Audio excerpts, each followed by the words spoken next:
Okay. Goosies. I don't have hair. Oof. You got Marcos. That's not. No, that's not. Wait. Yeah, that's true. You do got me. Get over here, Marcus. Let me look at What?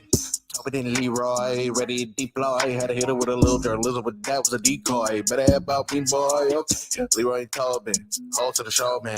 Still to the sauce with the show, and till then his half moon open. Sometimes go taste like a snowman. No proof I'm alive by the motor. No proof. Like I always wanted him, I never hated him, I never traded him, independent, I never ever traded him. You know what? What is a star? Like another city, the driver's side fly. Gucci get large, so many more. 10 in the more, never a bar. 8, 10 in the more, 2 to the P. Nothing to you, but it's something to me. Hands up as ever, and cute as could be. You can watch on YouTube with me and some friends. This one time for the Twitch. This one time for the text. This one time for the phone line. Whole time, wonder what they gonna do next. You know, I just wish you guys would stop the quibbling. Morning, everybody. Tobin and Leroy here with you. We are live from Las Vegas, day 2 from Radio Row for David Benavidez against David Morrell, coming at you on pay-per-view tomorrow night. We are weathering the storm Mhm. and weathering the cold for you. Right. It was a brutal walk from New York to the MGM on the bridge. Very harsh conditions. Right. What's the temperature looking like over there right now? 35. I thought it was 32. I thought 32 could be cold. It was cold. That's Cold, right. man. Not a lot of sun right now, too, right? I forgot it's No, it was just coming up. 7 a.m. where you guys are at. It was just coming up. So, 32. It says 32 right now. Partly cloudy. Partly cloudy. And sunny conditions until 9 a.m. Wind gusts up to 5 miles an hour. Oh, that's good. A little breeze. Light breeze. A little breeze down there. Hey, so we went to eat at Beer House. It's like, so we see it all the time because on the way to I T-Mobile, think it's still called Beer House. Beer House, Yeah, it's not Beer Haus. Haus, it's German. Haus. Uns Beer House? All right. Anyway, that's how Germans spell it. But there's But uns. nobody's in it is German. No, but you got to put uns. Beer House? Right. So we go there, and it's a unique setup, right?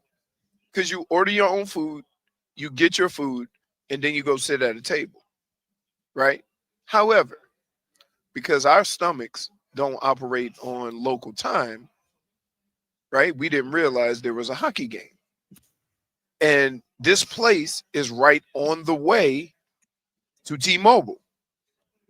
And it was packed. It's the official, like, Golden Knights bar. Right. Ah. And Okay. did you see the band go through the Yeah. we would. They have like a walk, like hockey, like a soccer They have a marching band. that walks through the casino, banging their drums to the game. Oh, Do a that's little like parade. a But the parade scariest- every game? I guess. I guess. I mean, it's only our second Knights game, but I Yeah. tell you one thing that scared the holy hell out of me. Mhm. They have a thing when the Knights score, the entire building, literally on the outside, turns into a goal horn, and Yes. it just goes. Whoa. I'm like, are we under attack? Yeah, What the hell is it seems happening a little here? scary, actually. What is that? And then I look out and you just see, because I could see the arena, and it just goes goal, and it turns gold and everything. It really looks really cool. Oh, nice. Terrifying though when you don't know what the hell is Can- happening. Can I tell you, Pretty scary. for a team that has never experienced misery, I'm like, live it up, Vegas fans. Live it up, Live it up. Because they've never been bad. dude. No. It was like, I was like, what is it? By the way, it didn't go off the rest of the night. They lost. I was like, yeah. It was like kind of quiet. And I had the game on in my room at that time, and I'm like, I think I know what's gonna happen in 30 seconds. What? The goal. Like you saw it on TV. yeah. It was like I heard this siren, and then all of a sudden, waiting. Oh, waiting. because you're Oh, delayed. Yeah, it was delayed. So, man, look, I tell you what, I slept like a baby Did you? a long time. And Mm. my time is still off. You flew to Vegas to sleep, Leroy? Like, you've been catching up I on didn't want to, Yeah, but when you're done at 11 o'clock, yeah. and usually here's what happens, Marcos. Yep. Usually I go golfing. Yeah. So like today, I would go golfing with my buddy, then get up in the morning, go golfing. right? And so then come back, take a shower, relax, boom, time to go eat. Yeah. It's too cold. So when I'm done at 11, you're like, doo, doo, doo, doo, doo, doo, doo. Right? Yeah, you can't even walk the strip or anything like that. And No. who cares? What are you gonna? I mean, we've seen it 1,000 times. Kiss. No, Yeah. I even missed the chili peppers. I wanted to just do like a little Ooh. $20 chili pepper. Yeah. Missed the games. Missed the games because the games are at 4:00 here. Man. Yeah. Let's get to our headlines. Brought to you by Doral Hyundai. At Doral Hyundai, choose from over 1,300 new Hyundai models in inventory. Live to Tucson, Sonata, and Palisade. Remember, when it comes to Hyundai, the great deals are at Doral Hyundai. The big news last night, Tyler Herro is an all-star. I saw that. He was the last one announced, too. Yeah, Oh, you were like, oh. And did you think they went Miami intangible? That's not what they said. Dude. That's not what they said. That's not what they said. We have to be the only people that use that phrase. I have to explain it sometimes. Because like when I watch the Eagles, Mhm. I'm like, wow, those 3 intangibles can move. You go, somebody look over it. What? Here was the Miami Heat. They posted a video of Tyler Herro finding out for our radio audience. He's very Here's excited. the last one in the Eastern Conference. The last reserve is chosen by the coach. He is, I think, at his house. From the Miami Heat. I think he's at his house. He He looks really nervous. He looked very nervous. Very nervous. And congrats to him. He deserves it. Also, you don't cry. They zoomed in. I wanted to see it. Sometimes I want to see it. I think he had a sting. I think he had a stinger. You know how they announced to me? How's that? Number 7. Bill came up to me, right? He goes, "Hey, you made the Pro Bowl. That's it? Congratulations." That's all he gave you? That's it. He it was much deserved. It was and I think what's cool about this, it was a lot of competition. You know, this was a stacked East backcourt this year. So Yeah. So here's what you need to understand about this. He didn't make it because there was no one left, right. or they needed a guard. He made it over some really good players because it is. Trae Young's not happy though. He's Who cares? whining on Twitter. Oh, Who dude. cares? He's sitting here and he goes, it's no longer called getting snubbed. It's called getting trade at this point. Oh, because he's never made it? He's made it 3 times. Oh, my God. He made it last year. Get out of here, then, Trey. I was like, oh wow, he's never made it 3 times. But the thing is that there's a lot of good 1s and 2s. Mhm. And so I think Trey gets penalized for this. He plays a game where they just put the ball in his hands and say, go do you. Mm-hmm. He doesn't really play in the constructs. He's done. I mean, he switched his style this year, so maybe that's what's probably upset him, because I think he's far and away the league leader in assists this year. Right. Yeah. But still, it was a packed year. It was a packed year, right? Woo! And he shouldn't be mad at Tyler. He should be mad at some of these guys who get picked every year because of their name. Yeah, but the coaches picked, and the coaches picked Tyler Herro. Here's the other thing. Like, there's guys who are like, who he's gonna go in over, right? It ain't gonna be dude from New York. It's not gonna be over Spider. Nope. Right. Cleveland got 2 guards. They got Garland. They got Garland. Garland. They deserved. They had the best record far and away. Right. Garland, like the way the season started, you could maybe question him, but again, they're so good. Right. They're so good. Right. Remember the year the Hawks got 4 guys? Kyle Korver was an all-star. Jeff Teague was an all-star. Yeah, that was crazy. They flopped in the playoffs. Yeah, for sure. Pistons Horford did it 1 year. Hawks, Horford. Who was the other guy? Who was the 4th guy? I forgot. Joe Johnson. You know what? I think it was Joe Johnson. Yeah. I think it was Joe ISO Johnson. Joe.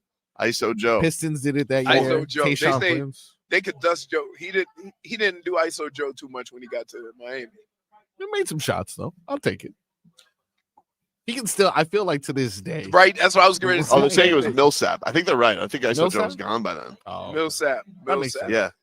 Okay, a Waddle maybe a little much. A little Paul Millsap, you check it. I don't like bringing up his name. Saying Paul Millsap's name gives me the shivers. I don't like mentioning it. Why? All I think, because I think back to that 2011 Jazz game where he killed us. Yeah. 2011 Jazz game. I go with Mrs. Tobin to the Heat, and they were killing the Jazz, Leroy, killing them. Yeah, we're like third quarter. We live in Delray. We're like, let's go home. Let's have a nice, this was fun. Right. And she falls asleep on the way, and I'm listening to Mike Inglis. Paul Millsap just wasn't missing.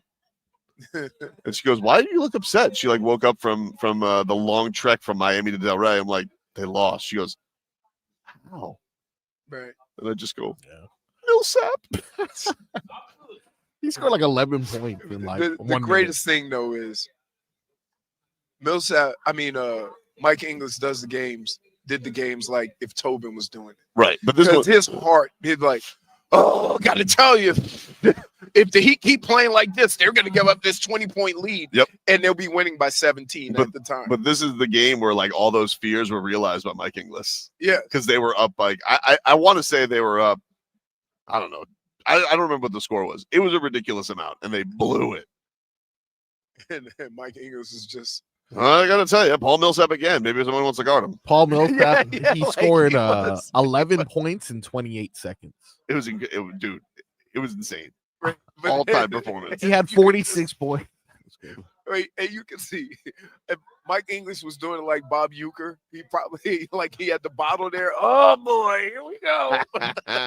Tyler Herro is the 11th Miami Heat player to make the All-Star team. 11th all time.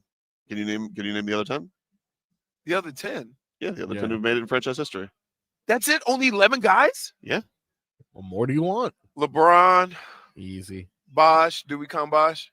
Yeah. Was a member of the Okay. Miami Heat who made the team. D He Wade. made 5 straight All-Star games. D Wade. Don't hurt yourself. Yeah. Huh? Did Glenn Rice ever make it? No. No. Okay.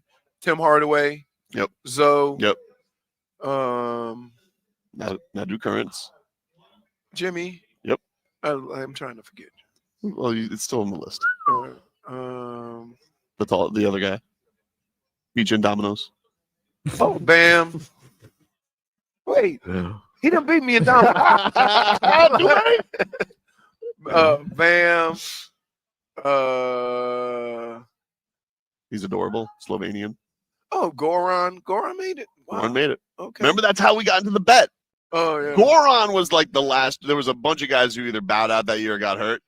And Goran was like the commissioner's reserve list. Yeah. He made it over Ben Simmons, which is what led to the bet with the Australian yeah. member of Parliament because Yeah. he ripped Yeah. Goran Dragic for Shaq. making the All-Star game. Shaq. Yep. I think you've hit everybody except for one.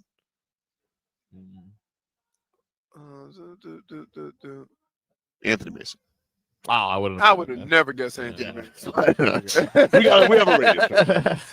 I would have never guessed. It's like thanks for that help because who had Anthony Mason on their bingo card? Oh man, the Heat. They'll be back in action tomorrow at 8:30.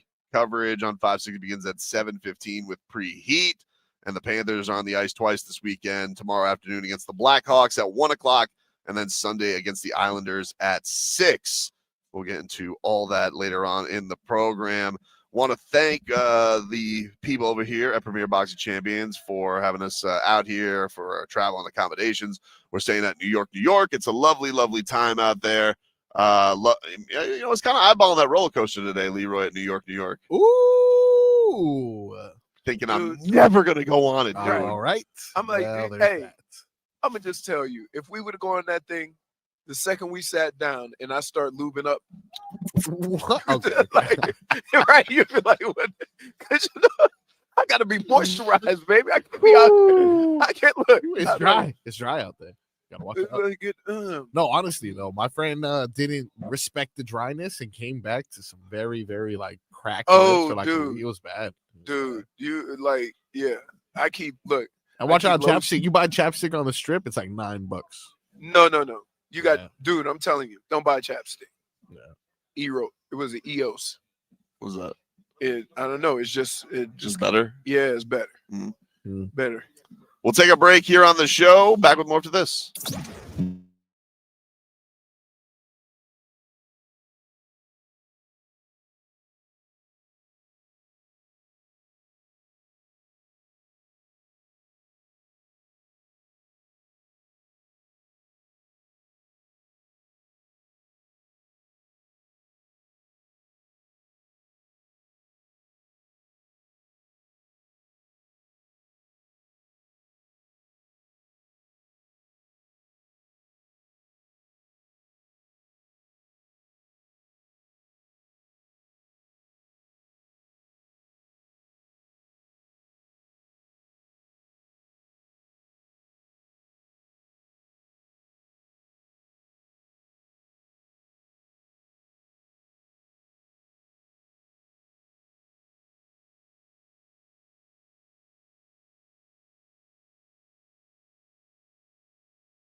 Welcome back, everybody.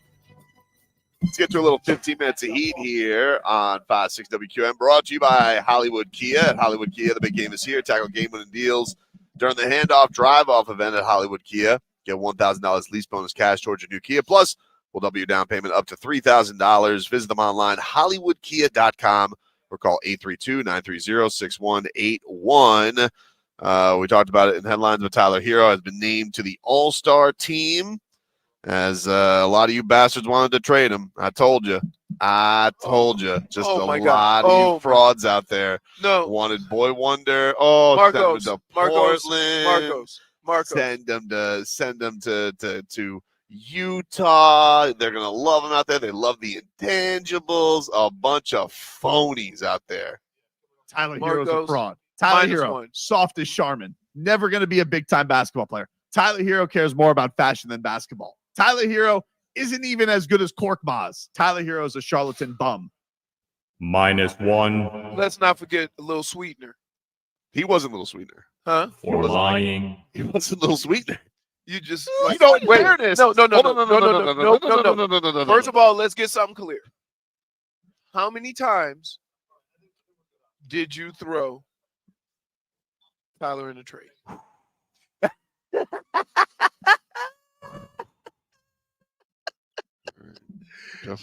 And you wanted to throw Nico.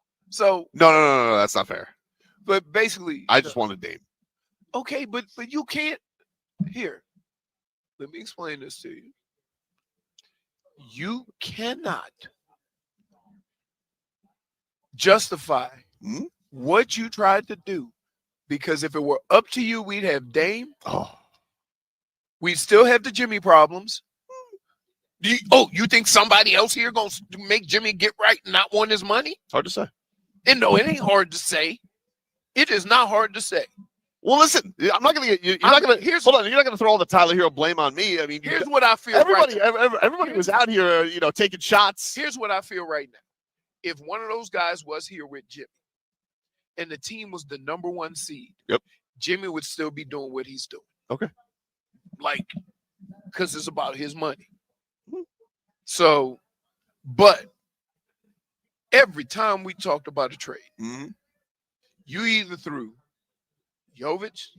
That's not true. Oh, dude, come on. I thought about it in one trade. One. Sweetener. I'm not going to let you just say lies. Really? And by the way, I didn't see you again. I didn't see you against it, by the way. Against what? Oh, you act like you're some never traded Tyler Herro angel. I wait a minute. Marcos, have I ever said, I have said these words, I would never trade Jovic? You've never said that. Yes, I have. That's literally never come out of your mouth. I wouldn't trade the young guys. Never come out of your mouth. Okay. The Miami Heat are better without Tyler Herro. This title run would have never happened with Tyler Herro. Tyler Herro's broken hand is the reason the Miami Heat are in the final. Tyler Herro can't hold Caleb Martin's jockstrap. Really? Tyler Herro, turnstile McGee, thank God he hasn't been out there, that sieve on defense. Tyler Herro's a regular season player. Tyler Herro is never going to be clutch. Tyler Herro is nothing but a pretty boy on the court. Now, I don't like it. No. You better say these next words right now. What's that? Tyler Herro is an all-star. Okay. No. No. I'm not No. going to let contact. You gotta say it. This man is a charlatan. He's propaganding you. He just took out all these words in the middle of rants. Hey, say it. He took out words in the middle of rants. I'm not standing on that. You say Tyler Herro is all-star. I literally started the show by it. Tyler Herro is an all-star. Okay. So, but you fraud boy, you criminal. No. Oh, you're a criminal. Okay. And you sat here and you cut out all the words from the rants. No. And you go, Can we do this? Yeah. Can we do this? Yep. What? Maybe you ought to be more careful about what you say. I am careful about what I say. No, you're not. He decides to just go and pick and choose. Pick and choose what words he's going to use in the middle of a rant. Let me see. You've called Duncan Robinson a fat cat. Wow. That's not true. I do. No, I kind of remember. Oh, my goodness. What? I said that at times he looked like he was showing fat cat tendencies. Wait. Get the katanas out. No. Hold on. Okay, Mr. Miyagi. What's wrong with You want to know something? Everybody had their doubts about Tyler Herro. Even Udonis Haslem last year said he was better off as a 6-man. And I bet nobody will tell that to UD. UD doubted Tyler Herro. Riley doubted Tyler Herro. What do you mean doubted him? Called him a 6-man last year. What is that? Is that you think that's? Oh, it's a slap in the face. So let me get this straight. In order to cover up your nonsense, you throw UD under the bus. I'm just saying. Next time I see him, I'll make sure I tell him. I will. Go ahead. Okay. I want to go ahead. You can tell him whatever you want to tell him. Okay. You can tell him whatever you want to tell him. Okay. Because he's probably listening. And I'll tell you right now, I'm not going to take the brunt of the Tyler Herro doubt criticism. We were all there. Everybody was at the trough. Dr. Toboggan said Duncan never had full-blown FCS. Exactly. He just had like a little. We caught it at an early stage. You know what it was? Before he had a chance. We caught it at an early stage, and we treated him for it. Yep. Max Strus came in like, I'll take care of this, buddy. I'll take care of this spot. Don't worry about that. No matter what, though, none of us who may have included him in trade talks said something like this. This Tyler Herro's a fraud. Never going to do it. He's never going to do it. If you don't show up tonight, we need to trade for somebody else. We need to get Tyler Herro the hell out of there and trade him for Bradley Beal. Tyler Herro's no good. Trade his ass for Bradley Beal. Tyler Herro's no good. Trade his ass for Donovan Mitchell. Boy wonder. Instagram basketball player, not a real basketball player. Tyler Herro is never going to be nothing but a ball hog. He's never going to be nothing but a guy who looks good on the gram but doesn't look good on the court. So I'm really mad that he's cutting out everything. No. Hold on, no. What? I just want to be clear here. No, I'm going to defend. If it requires, no, Your Honor, Your Honor. If what you're saying requires, the tape lies. That much the tape lies. Oh. You can manipulate words. Did you say those words? I said them when saying people are saying these things. He's taking that out. I was just reporting the news. Your Honor, I would like to treat him as a hostile witness. As a hostile That's witness. my guy, Boy Wonder. Oh my goodness, you are the worst. Hold on, say you're a guy. Hold on, that's my guy. Who was making songs about Tyler Herro before it was fashionable? Me. Okay. But you changed like the weather. I don't change it like the weather. Oh my goodness. I am a man who is looking. How many times have you said, let's trade for this guy, and then said never wanted? True trades? No. I wanted him traded for we got qualifiers already. True trades? No. Not a real trade. Not a real trade. No. How many times have you said, I want this guy, and then we didn't get him? You said never wanted him. How many times? Just sincerely? Wait. What'd you say, chinchilla? No. What? Wait. Like, dude, did I just tell you? You're groveling and backtracking. I'm not backtracking. It's not. Yeah. Listen, Twitch and YouTube and me and Frog Boy, we have spoken. We are tired of your shenanigans. I'm not going to allow you to be tired of my shenanigans. Did I? Oh, wait. Okay. Yeah. Okay. Then I won't be. Like, did I last year go to you during Game 5 on an airplane, wait till you wake up with one eye, and just go, stinks? Yes. And walk back to my seat? But I was lashing out. I was upset when the season was ending. It was emotional. Dude. So you, Nick T, so you admit there were shenanigans. I admit shenanigans. I admit shenanigans. Okay. So we got to. All I'm saying is, what I say though is, because here's what bothers me, Marcos. Here's what bothers me about Tobin. Yeah, he says these things, and I fight him while he's saying them, and I get irritated and mad while he's saying it, right? And then 2 months later, he denies ever saying it. But you don't ride the emotional roller coaster like I do. Why not? I do. I just don't get that extreme with it. I'm up and down with the heat too. We can't do a radio show if everything is going to be like, let's be big picture. Oh, no, we also can't do a radio show if we say let's trade everybody as soon as they miss a shot. It wasn't because they missed a shot. Yes. He look. He made a yurts of himself.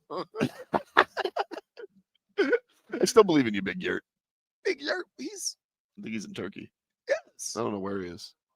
Like, come on. Look, hold on. You Why can't I do it? If a guy, listen, there's 82 games in a year. Yep. If a guy plays 10 years, that's 800 plus games, right? A guy will have a bad game and you go off on him. That's not fair.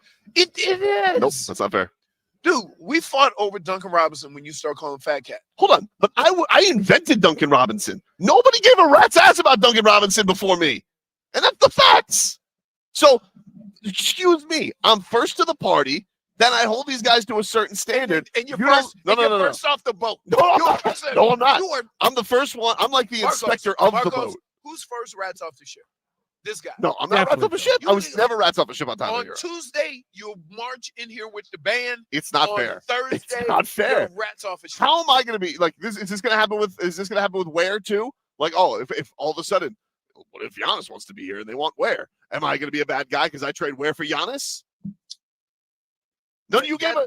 That's not how these situations. That is how it works out. No, it doesn't. That's exactly how it works out. Here's what happens. Here's what happens.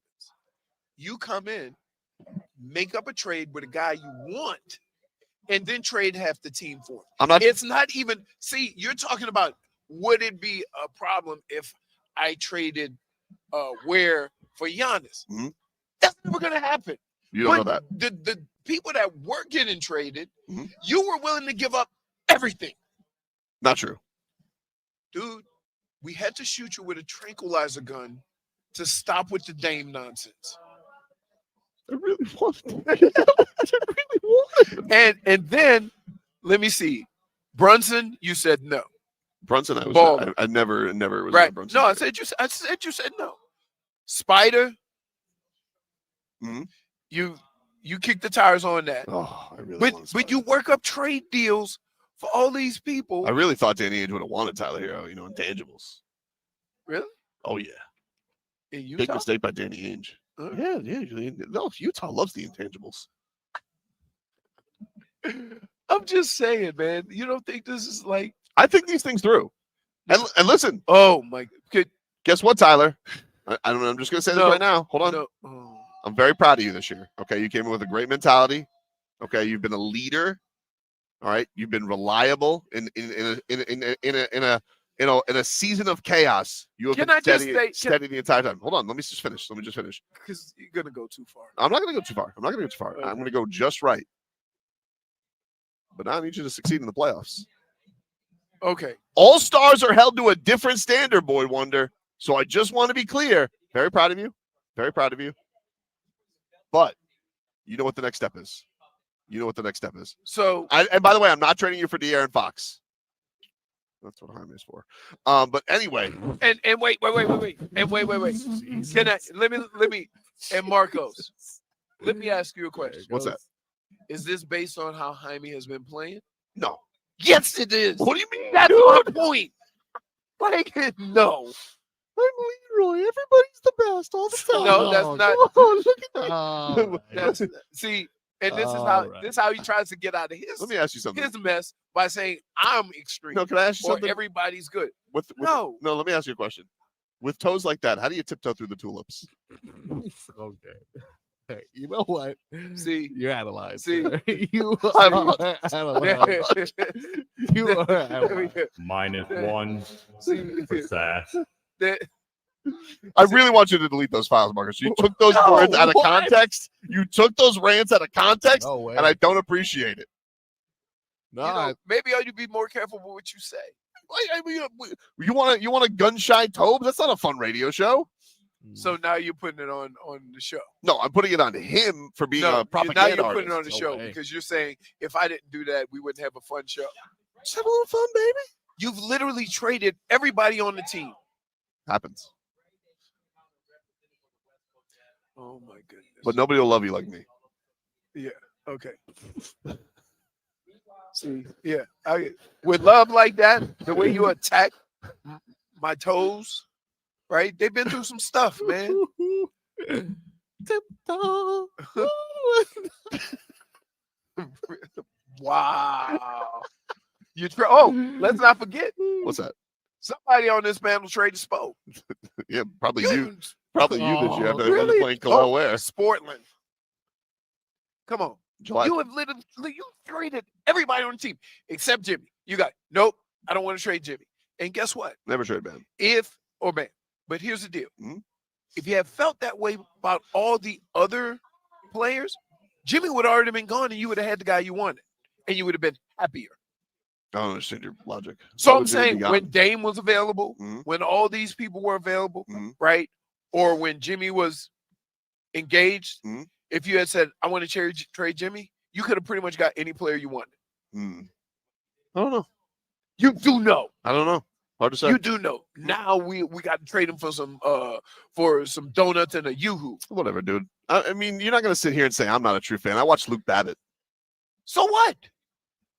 You watch the Heat, whoever puts on the Heat uniform. But you also have traded everybody on the team. Except really for really good guys. That's not an insult. Okay, let me explain something to you.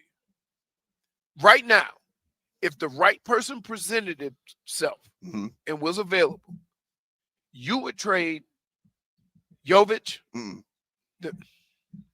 Dude, you threw Jovic in every trade. I am the Jovic club. I'm the only connoisseur. one. I am the only one that said I would never trade Jovic. You never said that. I did say that. You literally, that is the first time I've ever heard you say those words. I do feel like I've never heard you say that. I've never heard you say that. I do feel like it sounds like something like I get what you mean. Don't trade the youth. That sounds like more. I've never heard you say I'd never trade Nico. I wouldn't trade Jovic. All right. Ever? No. Okay. Because me personally, I would build around Jovic, Ware, Bam, Tyler. Me too. Now, here's what's phony about you. Because 6 months ago, it would have been Jaime and not Jovic that you would have thrown. I've always been a bigger Jovic fan than Jaime. Not He that I has don't an like accent. Jaime. Not that I don't like Jaime, but everybody knows I'm Jovic. Like, that's my guy. Everybody knows it. So what does a little sweetener mean? We don't want a Damien baby. What does that mean? Like the means don't justify the ends.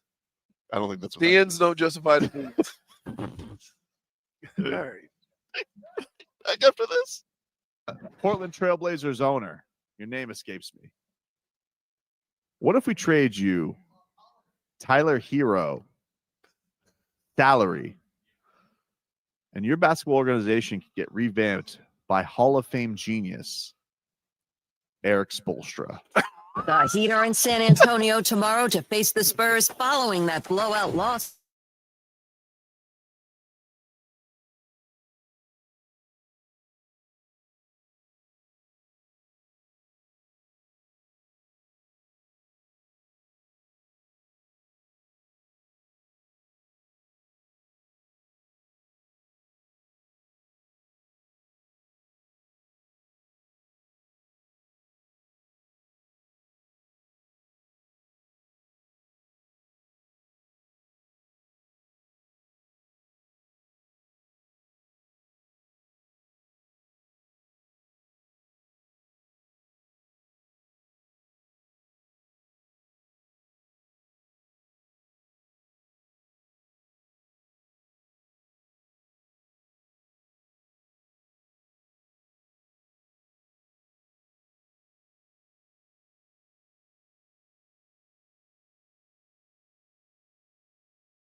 Welcome back, everybody.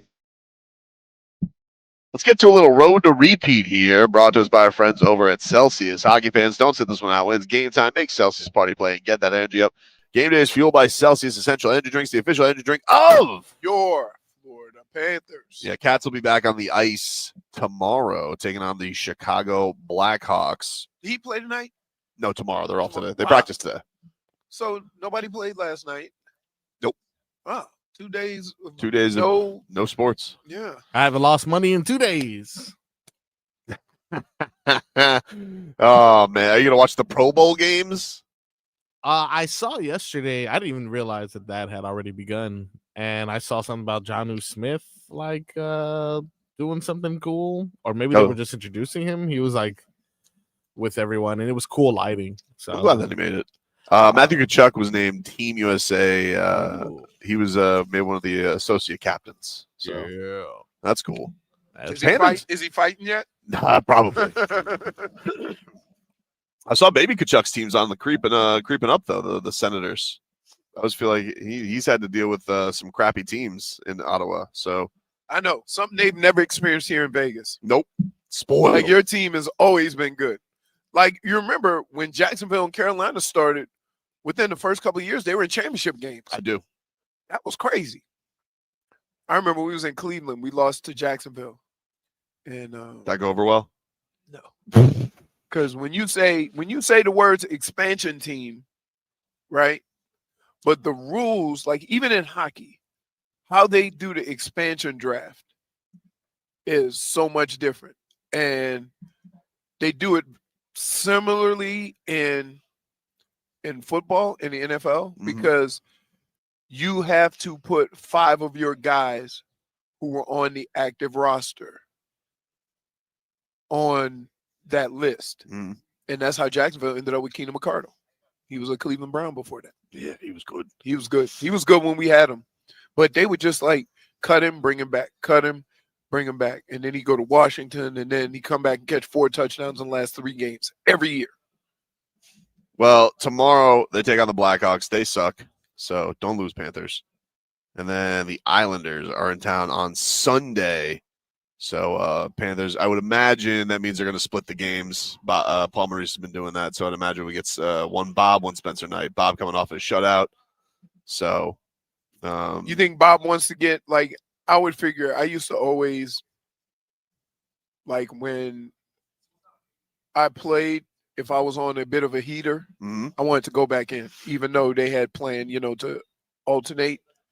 And so, like, the other running backs were like, go ahead. If you're on the heater.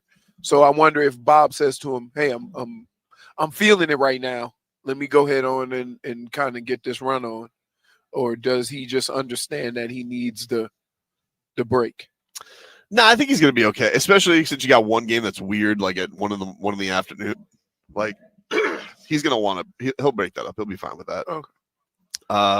Alexander Barkov from Jameson Olive going up against Tkachuk in 4 Nations, saying, quote, he's not going to lay off from any hits. Listen, hey, he already Tkachuk, you better not hit Barkov. Oh, my goodness. You better not hit Barkov. Oh, my goodness. Barkov's a big dude. I don't know if I'd mess with him, man. He's not. Yeah, but he's not. He's a lot bigger than Tkachuk. He's bigger, but he's not. He's not a menace. Right. He's not a menace. Tkachuk has like little man syndrome, right? Like, the little guy always want to get, you're not that guy. You're not, Like, you're not that guy, pal. You're not that guy. You're not that guy. Actually, that's pretty similar. And I know the feeling, because keep in mind, when I was on the football field, I was a small guy. Right? Yeah, people don't realize that. What were you saying, Froggy? They got Barkey listed at 6'1". I'm sorry, 6'3", 201, and then they got Tkachuk at 6'2", 210. He ain't 6'2". Okay, what? he's one of those. Did they do it with his skates on? Oh, you know what? I checked his Wikipedia. He's 5'6". Look at that. Oh my! That might be one of the funniest things ever. I remember being shocked because like hockey players shock you, like the way their bodies are. They're tall and skinny. Yeah, like Bob's insanely skinny. But like Tkachuk, I remember like I was at his intro press conference. I was like, this and friggin' Bill Zito gets up there and calls him a unicorn. And I'm like, this is crazy, the sport. Right. This is crazy, the sport. Right. But it's true. And then you have some guys who are like truly like mooses. Like, have you ever? Oh, guess what I ran into on the way over here? Who? Candace Parker. Really? Just walking through the casino. Why? I don't know. What? That's so random. I know. Is there a basketball game on? I have no idea. Wow. I don't know. Is she still playing? Oh, I think she's like 4. I don't know. I don't think so. Yeah. I know. I mean, she's a great broadcaster. Yeah. I didn't know if she's still out doing it. Yeah, she's 38. She might. Yeah. Yeah. But Oof, yeah, look at those credentials. I know. That's Like crazy. the list to be continued on next page. 5-time Russian National League champion. So, like the thing about the WNBA is when the season's over, they go play overseas. I know. Well, you know what they're doing now? They're doing the they started this unrivaled league in Miami. So a lot of them are playing 3-on-3 down here now. Oh, really? That's been the new thing. Like, Okay. but yeah, typically you're right. Like they go and they basically travel to play ball. But now Right. the women's basketball is so hot right now, That and everybody's like, staying local. Yeah. Well, and because you know what happened in Russia. oh man. I had to raise some eyebrows. Yeah, I think they're getting paid similarly to what they would in WNBA. I think the average salary in Unrivaled is over 200,000, and then I think they also split a 15% revenue pot. Yeah, because they got a TV deal with Turner, right? Yeah, They're playing on that. Jimmy's gone to that. He's been courtside. I've seen him more at Unrivaled than I have at Heat games. Here we go. Here we go. You know, show pony. When he gets his horns hooked on you, it's over. What? I'm just saying. Oh, okay. Now I'm rats off a ship on Jimmy. That's how that's gonna go. No. I will say this. In one of your more dumber comments, you have said you would give 37-year-old Jimmy Butler $60 million. I don't like that you say dumber comments because you say it like give him 37. Like I wanted to keep the peace because I'm not paying $60 million to keep the peace. Are you kidding me? No, Are you kidding me? That's like, oh, you know, here you go. What's that? Let's wait till your adorable daughter comes home and makes us think because she really wants something, Mm-hmm. right? You think I'm never done with that? Not like little kid stuff. Think it's the grown folks stuff when she gets older, right? Yep. And you just go like, no. You're a soft. It's not. You are it's soft as Charmin I'm not around soft your as Charmin. kids. I'm not soft Really? as Charmin. Really? I lay the law. I'm bad cop. I'm absolutely bad cop on my team. 100%. I'm gonna tell you this, and I'm gonna say this right to your face. You can. I do not I believe. swear to God, dude.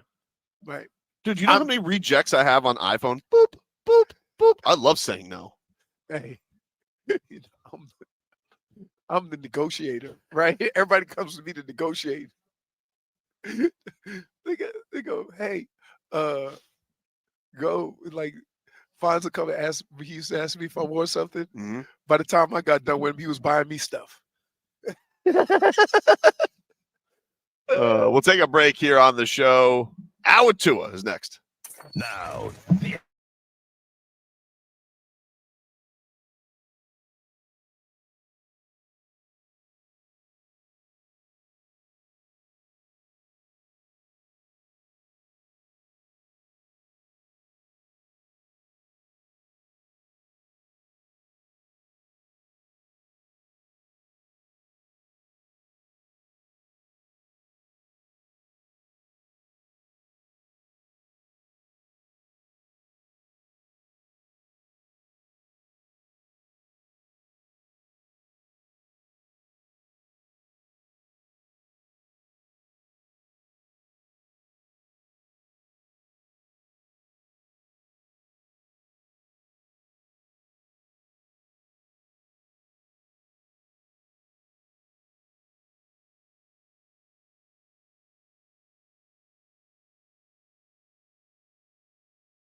It's time for our Tua.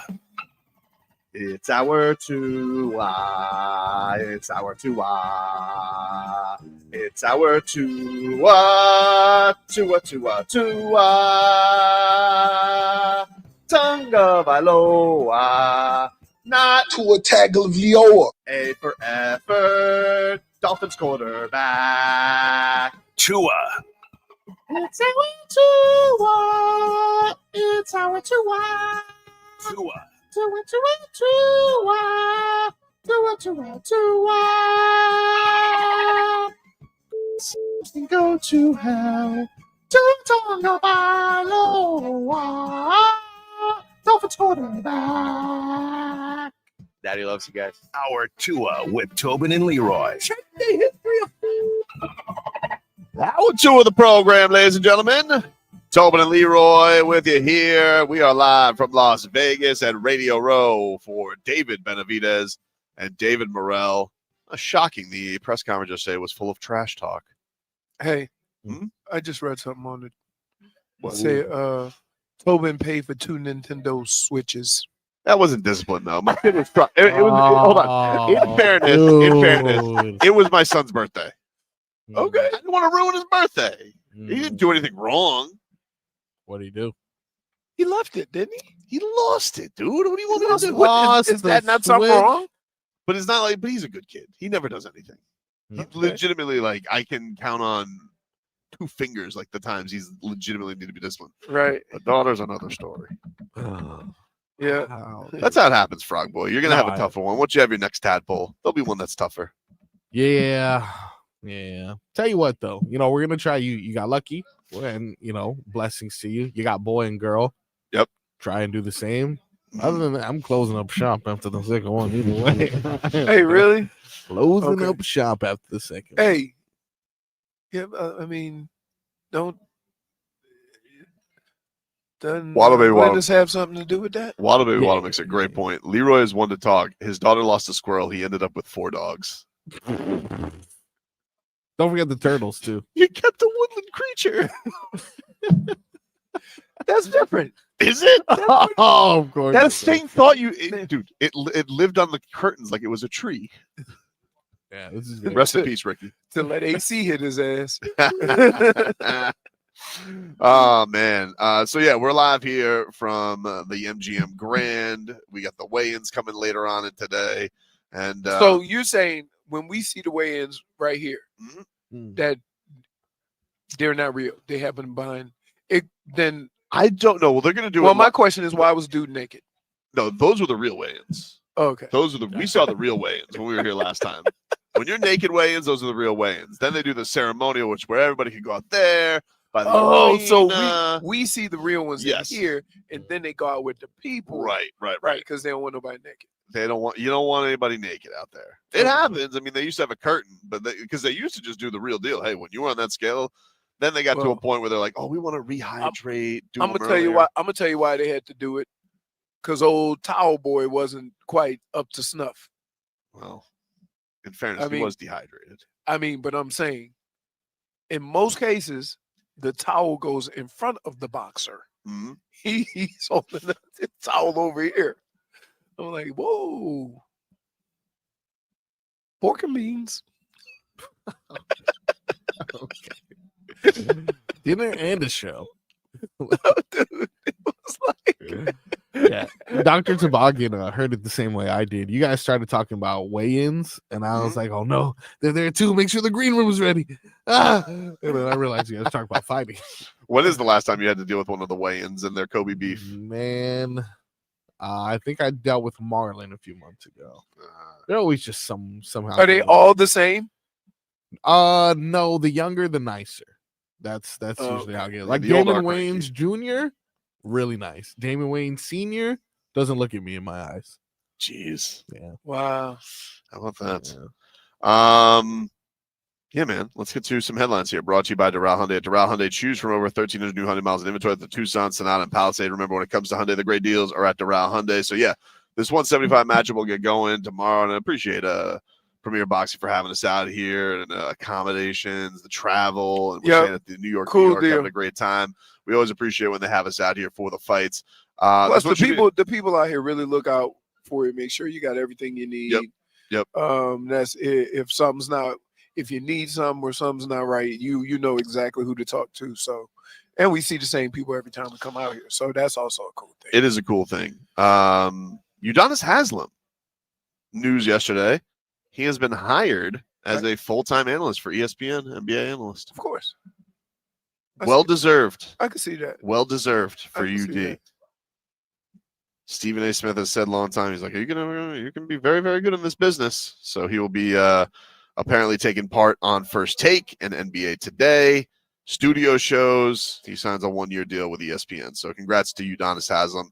Good to finally have some Heat representation on national television. I'm excited. I mean, we had D Wade, but D Wade did it when he wanted to. He was good at it. Yeah, but he only did like the Turner. He's very good at the games, though. Right. I enjoyed him this summer in Paris. By the way, did you see D Wade's revelation yesterday? What? D Wade announced yesterday that he had a cancerous tumor removed last year. Really? Yeah, he had apparently had gotten a full body scan and they found something on his kidney, and he had 40% of his kidney removed. Jeez. Yeah. I guess he didn't do any. He said he didn't have to do any post treatments, like he didn't have to do chemo or anything like that, okay. which was good news. But yeah, then he would have had to say something because that chemo wipes you out. Look at Randy. Yeah, dude. No, it's no joke. It's a crazy thing. It's a crazy thing. But happy to hear that he's doing well now. After all that, but that was quite the revelation yesterday that D Wade had dealt with some cancer. I know I got on my liver. Where's the Martino cherries? What are they called? What did you have yesterday? You had your first drink in a while yesterday. Yeah, I had and Frog Boy. Yep. Was that technically a beer? What? Yeah, I'll allow it. I had a beer. You had a beer? Okay, hold on. What do you mean you'll allow it? There means there's stipulations to this. It was a Seattle cider. Okay. All right. You know what? No, I'll allow it. You know. By the way, though, we went to your house. We couldn't even eat all our food. Them ribs were nice. Okay. So you had good food yesterday. You had a drink with a cherry in it? What no, that's not an old fashioned, but what's the other one? Manhattan. Yeah. Okay. Yeah. All right. Yeah. All right. Had one drink. That's it. Tobin, anything? Any old man Carl McGee over there putting cherries in his drink. It comes with a drink, jackass. Tobin, anything in particular? Lemonade with a pink cowboy hat? Or... No. I wanted to get this one cider yesterday that was like grapefruit, but she's like, it's sold out. Sold out. See, if you find it, I'm like, what? I don't even remember what it was called. We're not looking for it. We only thought about it because it's on your thing. I put a note to look for it. Yeah. With the ciders. What are you guys doing with these ciders? Well, because here's the thing. Cider. Let me tell you why. Yeah. And here's why you got to be clear with this. All right. I can't have a thick beer when I'm eating food because then I can't eat my food. I agree with that. Sure. Like so you want something lighter, right? And we were there and they had a bunch of different beers. Yeah. So Tobin ordered one. And I asked the lady, how was it? She brought me a little taste. I'm like, I'll take one. Yeah, makes sense. So that was it. And that was the end of it. And then we ate up all our food or as much as we could. Those ribs were quite filling. Yeah, they were. They do them a little different though.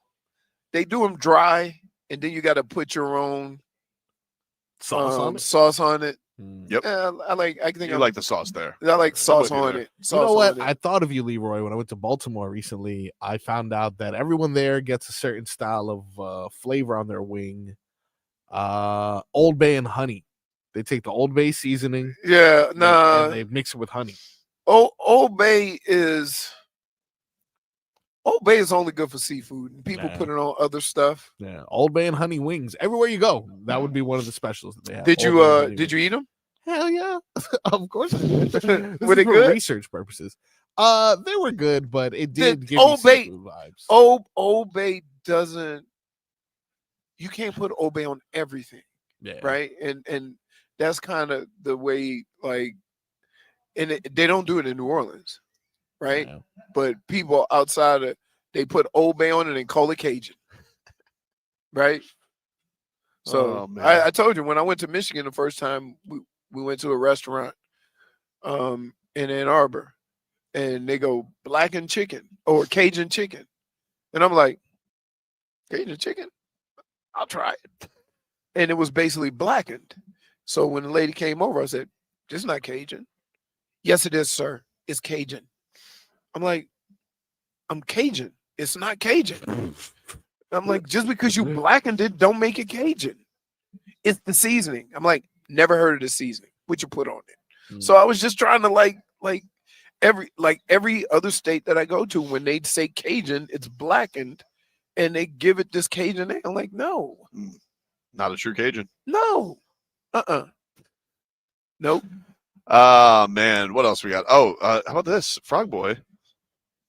The Miami Hurricanes, or the Miami Dolphins, are showing interest in Damien Martinez at the Senior Bowl. Oh, that's a big body right there. I mean, can I just say this? Moose. You do realize they're kicking the tires on a lot of players. Hey, right? they should. Yeah. Right, they should. They should. be kicking But the most importantly, O-line. big. Or D-line. What's I the just furthest you'd reach? Some for girl Damien just got up Martinez? and I feel bad because I was thinking of a ham sandwich. All you've thought about this segment is food. Yes, it's about feeding time for your boy. I don't know what to tell you. I mean, keep in mind that we ate what at 7? Yeah, I forget. 7? Like I'm all messed up. dude, we get all messed up because like we get done at 11. You don't know what to do, so you go take a little nap. Right? You get up and you're like hungry, and it's 4:30. So we're eating like super early. Hey man, you don't gotta justify the clock for me. I'm just telling you, I can tell by your nonstop mentioning of food. You're hungry. I haven't eaten since beer house, as you say. Go get a parfait. Yeah. Do I Parfait look would like be right. somebody that's gonna get full Oh, of a come parfait? on. Parfait Like, would be really? right. We'll take a break here on the show. Before that, I want to let you guys know if you guys want to win Morgan Wallen tickets, we're giving you a chance to win a pair of tickets. He's going to be at Hard Rock Stadium this July with Miranda Lambert, Brooks and Dunn, and Gavin Adcock at Hard Rock Stadium this July. To enter the contest, text the word July to 20357. Text July. Very to creative there, 20357. Tyler. Very creative. Apparently it's Brian. It's not Tyler. Oh, it's not. Oh, No, so we got to the bottom of it. Text July to 20357 for your chance to win those Morgan Wallen tickets. For more information, go to WQAM.com. It's a text contest. Message and data rates apply. Don't text and drive.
Better than birds of a feather, you and me. We change the weather.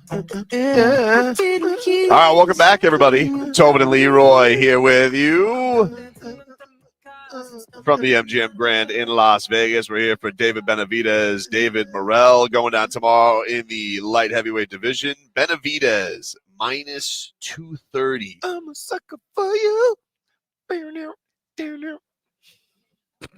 That's the new Jonas brother, Horde Jonas. David Morrell, he is plus 176 for this fight. Method Leroy, you got Benavidez by points, plus 115. Benavidez by KO, just under 3-1. Got the draw plus 1,500. You got Morrell by points at about 3-1, and then David Morrell by KO at plus 600. I think I might jump on that TKO. The TKO for David Morrell? No. Oh, for Benavidez. Yeah. I think I'm with you there. Yeah. Most punches landed, most punches thrown. Will the fight go the distance? Total rounds. When will the fight end? Oh, I did the total rounds thing with Floyd, and I was the only one. I was the only one in the tent going one more round. Well, we got okay. When will the fight end? 1-3, no shot. 4-6. 4-6. It's more likely 7-9. I'm feeling 7-9. 7-9. I could do a parlay. Yeah, I think so. I'm gonna do a KO and then KO round 7 through 9. Yeah, because Benavidez starts off slow. He does start off slow. Starts off slow, comes on strong. Typically wears people out, throws a lot of punches. You know, that's kind of his style. Morrell's strong, man. I mean, like that's the thing is he's got that southpaw style. And Benavidez, I hate southpaw for like it's awkward. It's awkward. It's awkward. They butt heads. But Benavidez did just take on a southpaw on Andrade, even though Andrade doesn't have the power that Morrell has.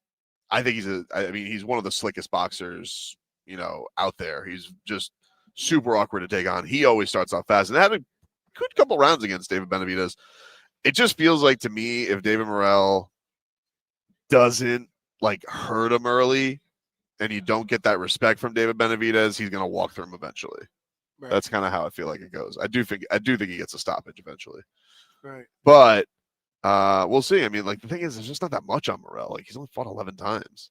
There's just not that much. You could just see he looks young. He likes to, he's 27, likes to move his feet. He's got the good footwork. He's going to try and corner him. You get two guys who like to come forward. If there was a guy who could probably box a little slicker, it would be Morrell, but I don't know, man. You just got young. Too many unknowns. Yeah. Ethan says this segment is brought to you by Scary Terry. Leave Scary Terry alone.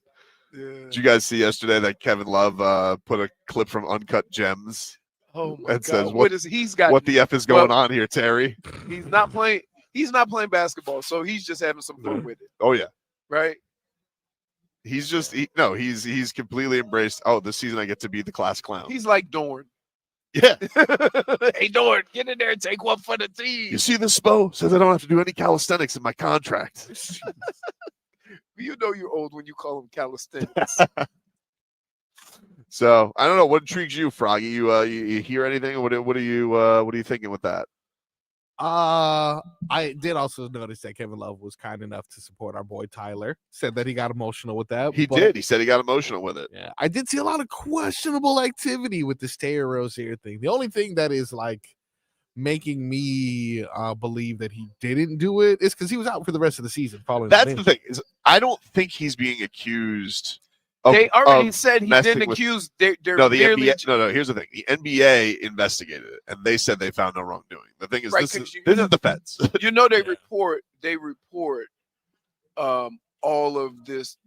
When the betting gets out of whack. Yeah. They notify the league, and then the league investigates. The only way it seems like Terry Rozier would be in trouble to me is what the oddity here is there was a lot of action on his unders, so much so it seemed like there was it was taken off the board at one point. Yeah, because he was one of the best players on the Hornets.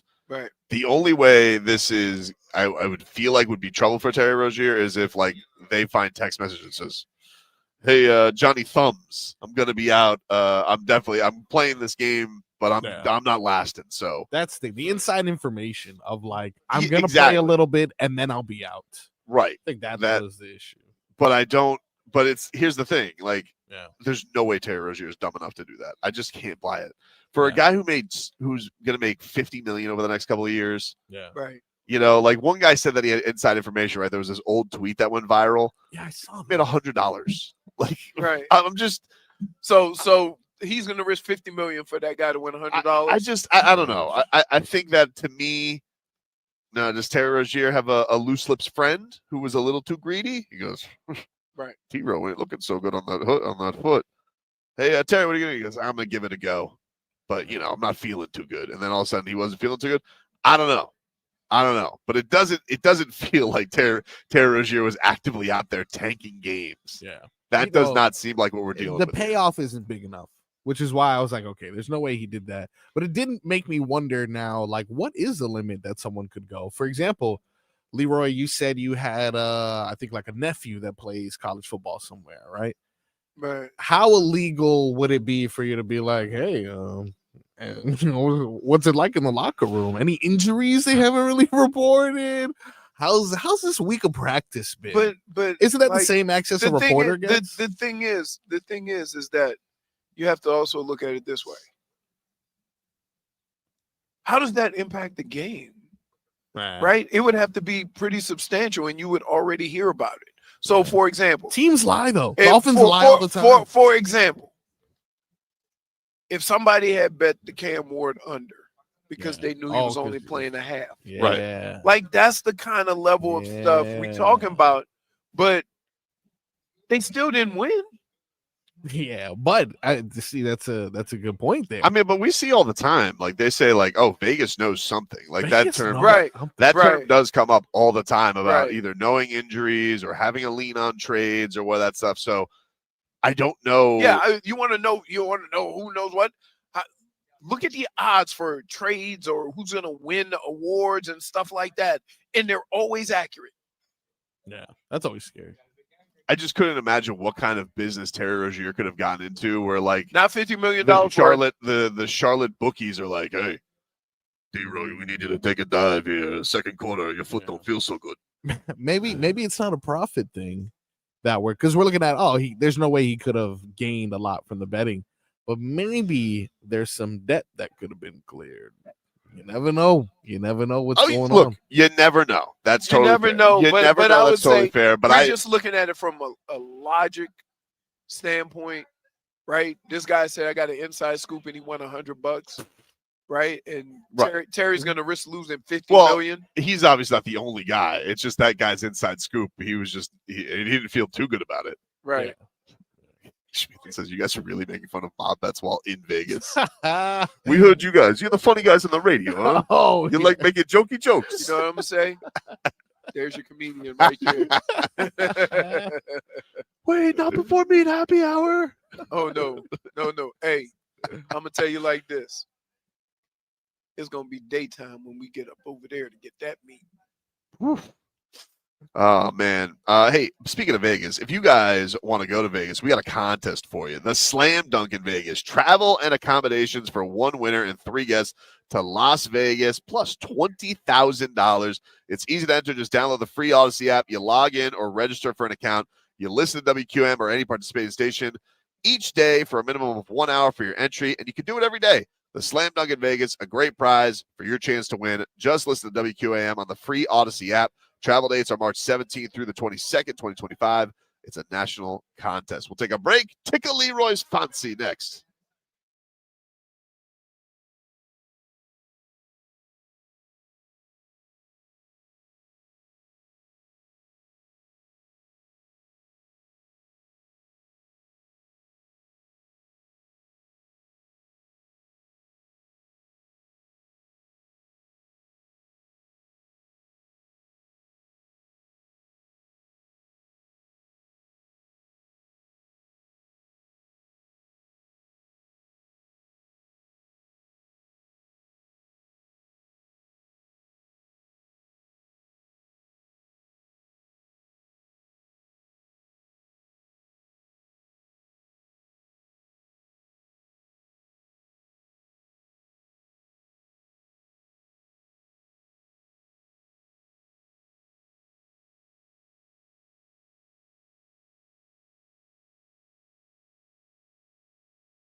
It is time, ladies and gentlemen, to Tickle Leroy's Fancy.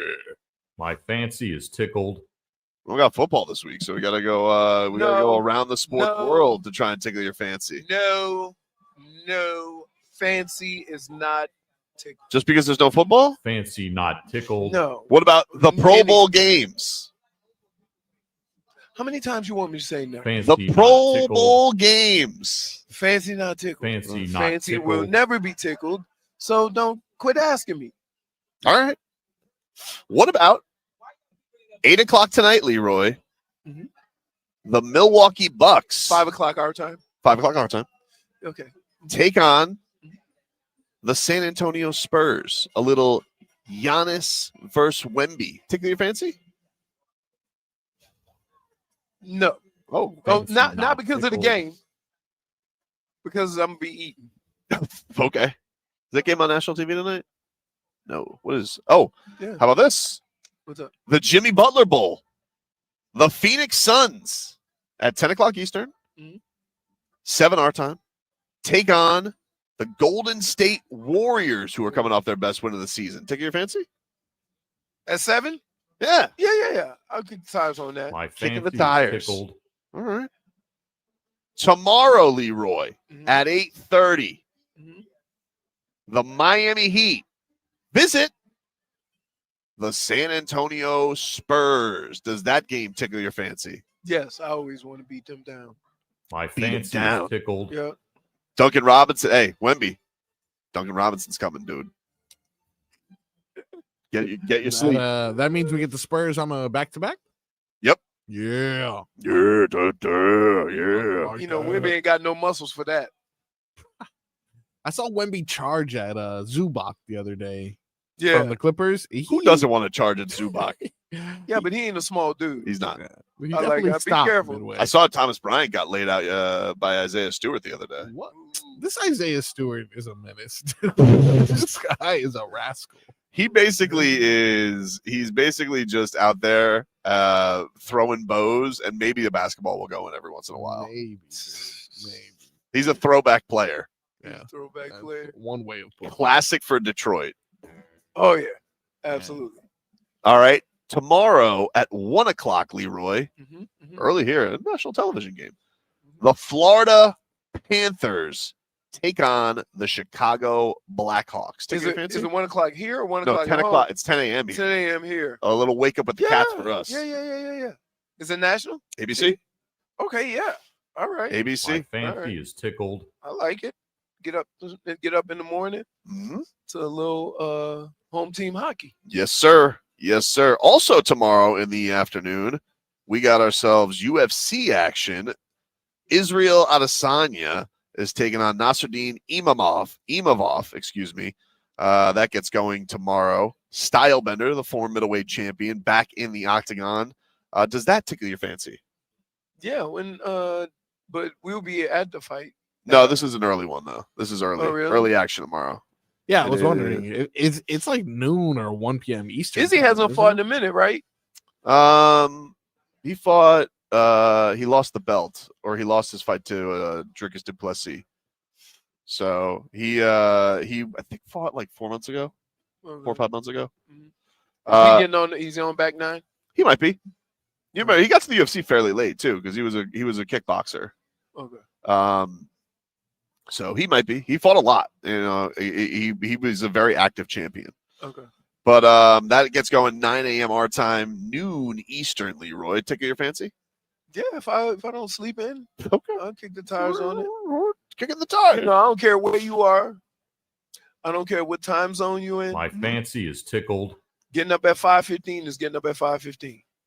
That is what they say. Yeah. That is what they say. Froggy, does that tickle your fancy? That does tickle my fancy. You want to do a little UFC parlay with David Benavidez, David Morrell tomorrow? Yeah, I do. I actually do. You think Izzy got a chance to win? Yeah, absolutely. Yeah, he's I think he dual beat him win. off. He's Yeah, I dual definitely think he can win.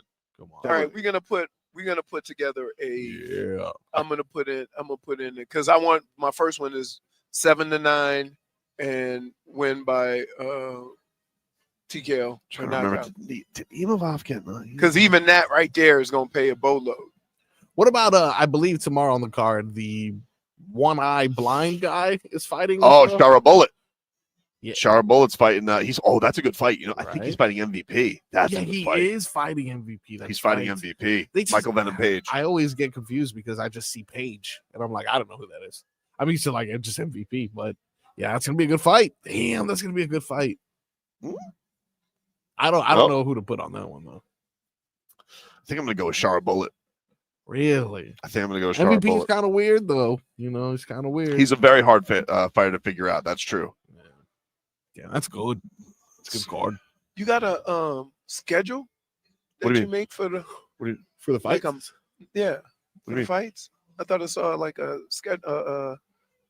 calendar. Oh, that was just this guy's record. The guy that Stylebender was fighting. Oh, he was ready to judge you, dude. He was so ready to No, judge you. because I mean he basically knows when all the fights are and who's fighting. So. I was trying to see what is Imavov. He beat Brendan Allen. That's impressive. He beat Cannonier. No joke. Roman Delice is not a bum, but step up when you take on Stylebender. I think I'm still going to stick with Izzy. Yeah, but championship he's old. pedigree. How much is that? Let's see. He says, I think you said 35 is Oh, down. minus 160. So it's pretty close. It's Pretty closer than I close. thought, right? Mm-hmm. Ooh. Stylebender by points. Ooh.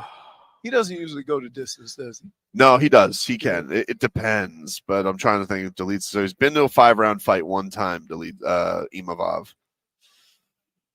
I'm gonna go Izzy by decision. Imavov. How do you say his first name? Nasruddin.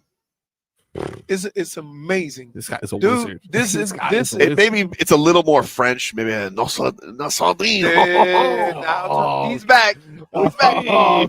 Oh, He's back. He's back. Like it does kind of look like we're doing the show from the hallway of the fight. yeah. No, but Yeah. as you guys provided, you showed yesterday. You got 9 chandeliers in that place. It's a nice. Yeah. Oh, it's a ballroom. Yeah. It's a ballroom. Make no mistake, it's a ballroom. Yeah, It's a for sure. ballroom. My fancy is tickled by it being a ballroom. Yeah, makes sense. All right, Saturday My night, fancy Leroy. is Before we tickled. get to the fights, Okay. what do we got on the Ooh. NBA slate? Oof, not a good slate. What about Lakers Knicks? Tickle your fancy tomorrow? They're going to New York. That is in New York. Same time as the Heat game. No. If I'm gonna watch basketball, it's gonna be the Heat. Fair enough. I'm just saying I'll be eating. Fancy not tickled. So I don't want to do do this a disservice by saying I'm gonna watch it when we know damn well if I'm watching it, as soon as they bring that piece of meat out, Leroy is out.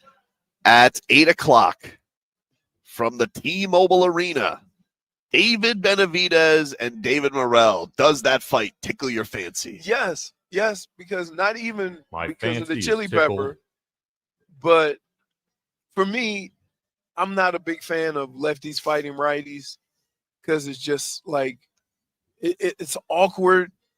But these guys are very active or like punch really hard, so Yep. it'll be interesting to see how it plays out. And like I said, Morrell, we don't know. We have no idea because he ain't fought that much. Has he beat anybody to warrant to even deserve this fight? I mean, he was very good at 168. He's undefeated, comes up. His last fight, he beat a guy who had like one loss. Neither one of them have done much of this division, But yeah, certainly David Benavidez is more accomplished than him. No doubt about that. Okay. But it's a fun fight. I think it's a good. It is two guys who are going to try and take their heads clean off. But that lefty righty thing can make things weird. So many headbutts. That's what happened when we in the Tyson fight. Yep. With the girls beforehand. Yep. And it's not anybody's fault. No, that other girl cheated, dude. Dude, it's lefty. Like I couldn't believe. First of all, I couldn't She's believe got a that, history. I couldn't believe that a trainer would Oh. say that, knowing the difficulties of a lefty fighting a right. No, A southpaw dude. fight. Unless she's got a righty. dirty reputation. Dirty reputation. But Look, they said she doesn't. noggin to noggin. I know I think what she does was that doing sweet over Irish thing to get away with it. there. Yeah, they all do it. Oh, I didn't mean it. Oh, there you go. Now I'm distracted. just a simple clashing of heads. It was an accident. Who could be mad? I figured you'd be doing the Australian accent ever since the airport. Oh, I control your kids, mate. Yeah, that's what it did. Dude, every time I heard the kids yell, this is what I thought of. Anarchy! Like the two kids from Talladega Nights. My son is starting to throw tantrums now. Like, oh yeah, he's does he throw himself on the floor? He's doing that. He just started doing that, and I'm like, what the hell is that? What are you doing? He make himself immobile, like he'll stiffen up. So he started. He didn't know how to throw When you himself say on move, the floor. At first, he would just throw his hands on the floor and look between his legs to make sure I was watching him. And then now he's full on the floor and he stares at me like, "You watching this? You see what I'm doing now?" I'm like, "What is this?" So like when Jimmy got knocked, he got a foul and he looked up. Exactly. That is Tickle My Fancy. We're coming at you live from the MGM Grand. Thanks again to Premier Boxing Champions for having us out here, for flying us out here, for putting us up at the New York, having a great time here, ready for the fight tomorrow. They got us good seats for tomorrow, Marcos. I'm not gonna lie. Oh, Marcos. We got some nice seats for tomorrow. You're not in the catbird seat anymore. No, dude. Lower bowl. I'm gonna be sitting here shouting instructions. Cover up there, David. Am I gonna be able to see you? A couple more rounds. Okay. Can I see you guys on TV? Is that gonna be? I don't know. No, I don't think we're that close, but we're cool. Okay. Unless you'll see, unless we're like in the background just making it a fool, you know. They do sell tall boys at this arena. All right. Yeah, but you know why? Can I just say this? I don't want to be a, party pooper with the drinking at the events and stuff. I'm not a big fan of them taking my cap or taking this giant beer or giant and pouring it in a cup. Yeah. Because if I'm drinking one of these drinks, I like it cold. Yeah. It's not gonna stay cold because you spend $80 for a big can and they put it in a big cup with no top. So you got to walk down to you. Yeah. So Totally fair. I'm over that. That's why you know what? I say, can I have a water? They take my cap. You know what? I can deal with that. You know why? Bottle. I go to the event with a couple of bottle caps. What, Leroy? Wow, you're diabolical. What are you even talking about? That's called, hey, that's called planning ahead. That's crazy. Sir, what is this? Bottle cap. Nothing? Bottle cap. They take my cap. I want to cover up my drink and sip it at my own leisure. So you're like calling up the state and be like, do you guys serve Aquafina or Dasani? Okay, I gotta get the right bottle cap. No, you can put any bottle cap and don't fit it as good, but I don't want to put people walking over you and stuff. I hate that rule. Right. I hate it. Take a break. Back after this. Leroy. Afternoon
Welcome back, everybody. Tobin and Leroy here with you from lovely Las Vegas. We are here for David Benavidez and David Morrell going down tomorrow at T-Mobile Arena. They got the weigh-in later on today. Not to be confused with Wei and Chen. That's right. Oh, man, you want to talk about fat cats. Woof. They should have investigated him for point shading. Oof, you're not kidding. Well, in order to shade points, you have to first get points. Let's get to our headlines here, brought to you by Doral Hyundai. Doral Hyundai, choose from over 1,300 new Hyundai miles in inventory of the Tucson, Sonata, and Palisade. Remember, when it comes to Hyundai, the great deals are at Doral Hyundai. So you want a little Jimmy Butler update? Yes. New development, according to Jake Fisher and Mark Stein. He's going to be traded somewhere else. A new team has emerged as a potential trade suitor for Jimmy Butler. The Yotes. Not the Yotes. The New Orleans Pelicans have this week registered interest in trading for Butler, league sources tell the Stein line. The extent of New Orleans' interest was not immediately clear, but sources say that a firm offer from the Pelicans will be built around the $36 million expiring contract of Brandon Ingram. The Pelicans has been navigating its own trade scenarios for Ingram after the Pelicans, like Miami with Butler, were unable to reach an extension agreement with the former All-Star this past offseason. Sources told the sideline that the Pelicans, after Ingram's $36 million expiring contract had been discussed by rival teams in various trade proposals designed to help facilitate Butler's Miami exit, decided to approach the Heat themselves about swapping Ingram for Butler. It is believed that the prospect of acquiring a player of Ingram's caliber would certainly get the Heat's attention, given that Miami is openly motivated to make the playoffs this season. And even if it is a successful with its goal to find a trade that rids them of Butler. Isn't he always hurt too? Ingram? Yeah. He does get injured. Because he's also built like a windsock. He is built like a windsock. Short of Wemby. I don't really understand why they would want to do a 1-for-1 though. That's a little interesting. Like, they suck this year. Now they're getting people back, and but how far are they even from the play-in? They're 13 games out. Like, you're not getting even into the West play-in. 13 games out of the play-in? The play-in, dude. Even with getting Zion back, McCollum, Trey Murphy's they have a lot of talent on the team. Well, maybe they think about next year. Maybe. I don't know. That's an interesting one. New Orleans is well out of playoff range in an injury-ravaged season, which raises questions about how motivated it would really be to pursue Butler when it is known that he wants to play for a contender, while the Pelicans are also very determined to get themselves out of the luxury tax. I'm going to just throw this out there. Yep.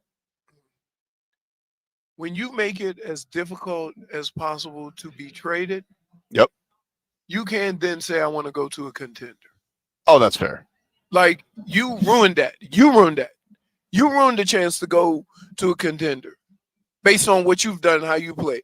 I don't know why people think if I'm another team, I'm just supposed to assume that when you get here, you're going to get some get right. Maybe their thought process is that Ingram's getting them nothing. And if they just have the asset of Jimmy Butler, they can flip him, and it's a little easier for. So now that's what Jimmy is now? I'm sure that's going to go over well with him. I don't know. I mean, like, what if they want to deal with the Kings? What if they want to deal with the Suns? You know? I got you. What if that's how it goes? Right. And they pretty much tell them, hey, we'll get you there, just even if it's play basketball. Yeah, maybe. I don't know. But these are, I'm sure all ideas. What if they really want Bradley Beal? Nobody wants Bradley. Nobody wants Bradley Beal. I don't make it. Listen, out of curiosity,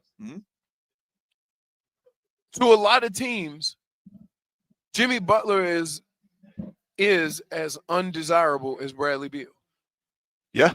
So well, there was this talk yesterday because the team that's been mentioned the most that's not the Suns is the Warriors. But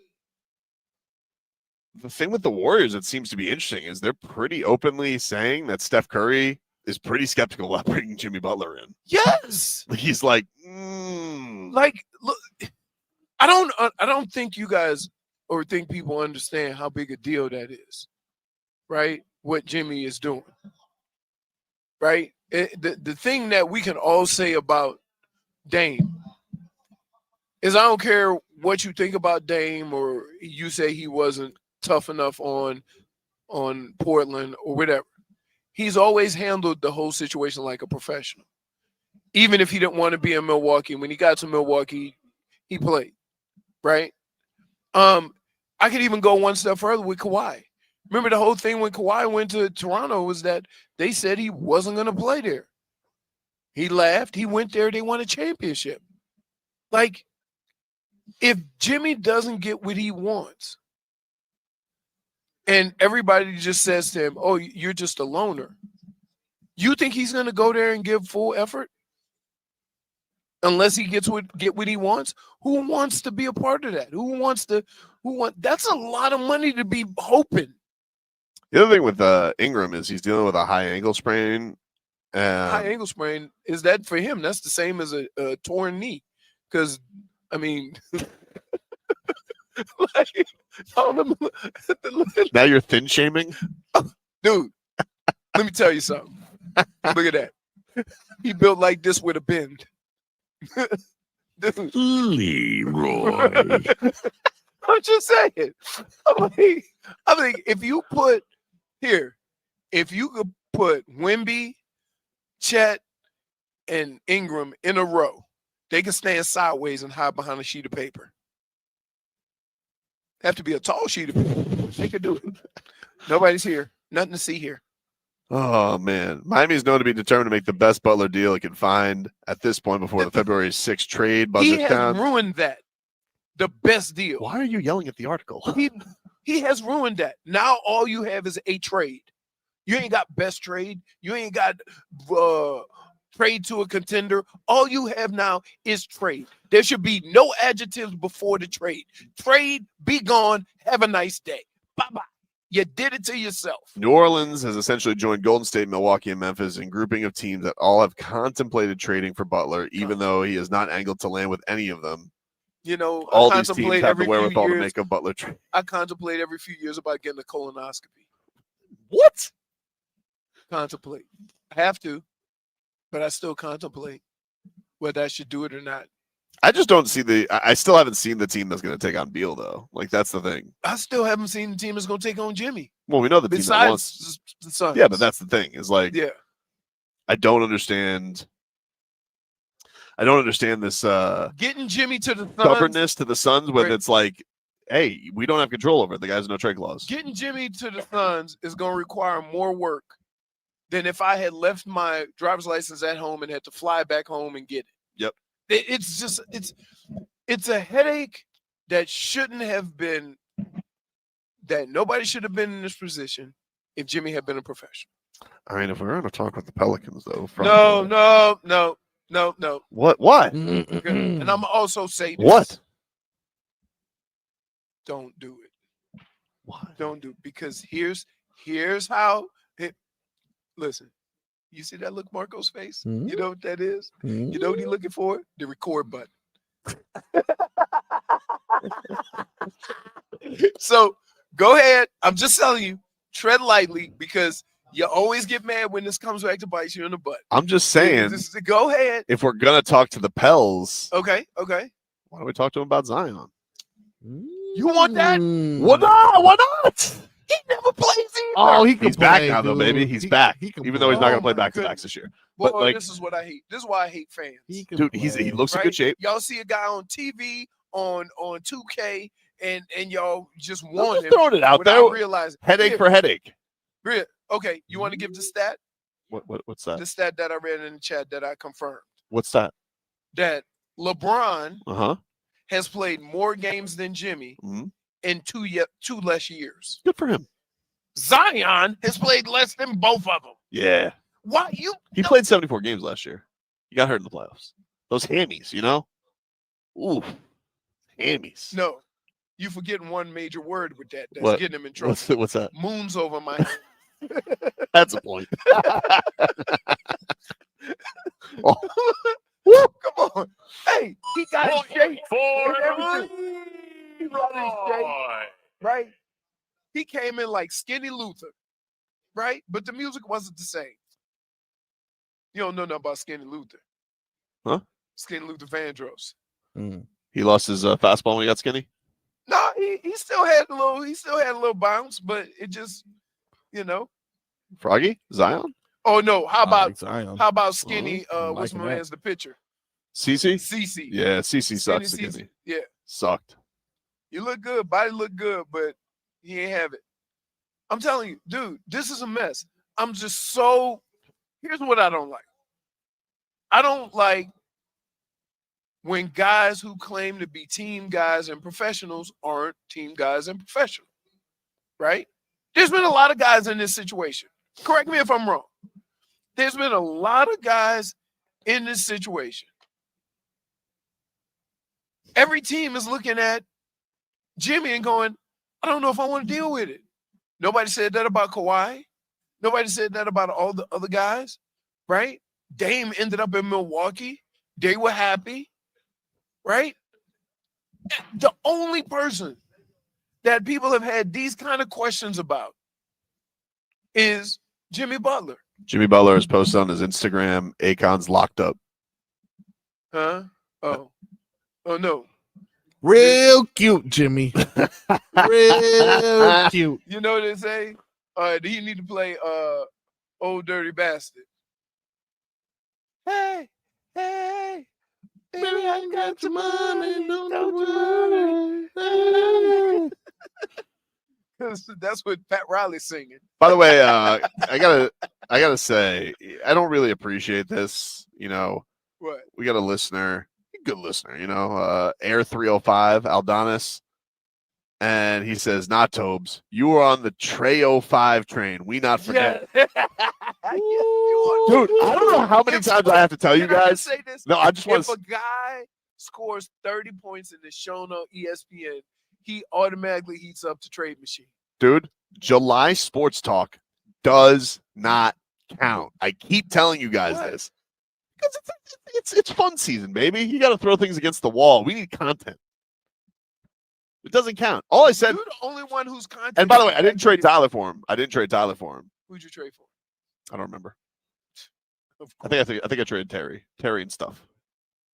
Terry. Yeah, because they really wanted to get rid of That Fred. was broke. I don't know at the time, but I didn't trade Tyler.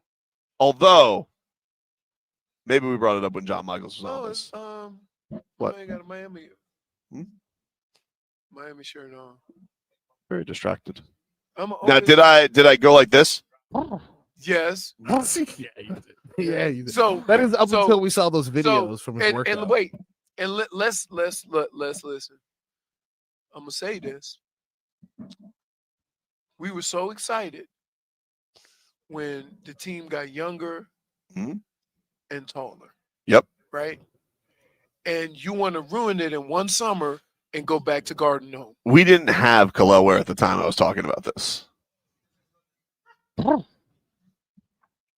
Just keep Why? breaking out. So my question is this: would you rather have Trae Young, or Tyler? Tyler.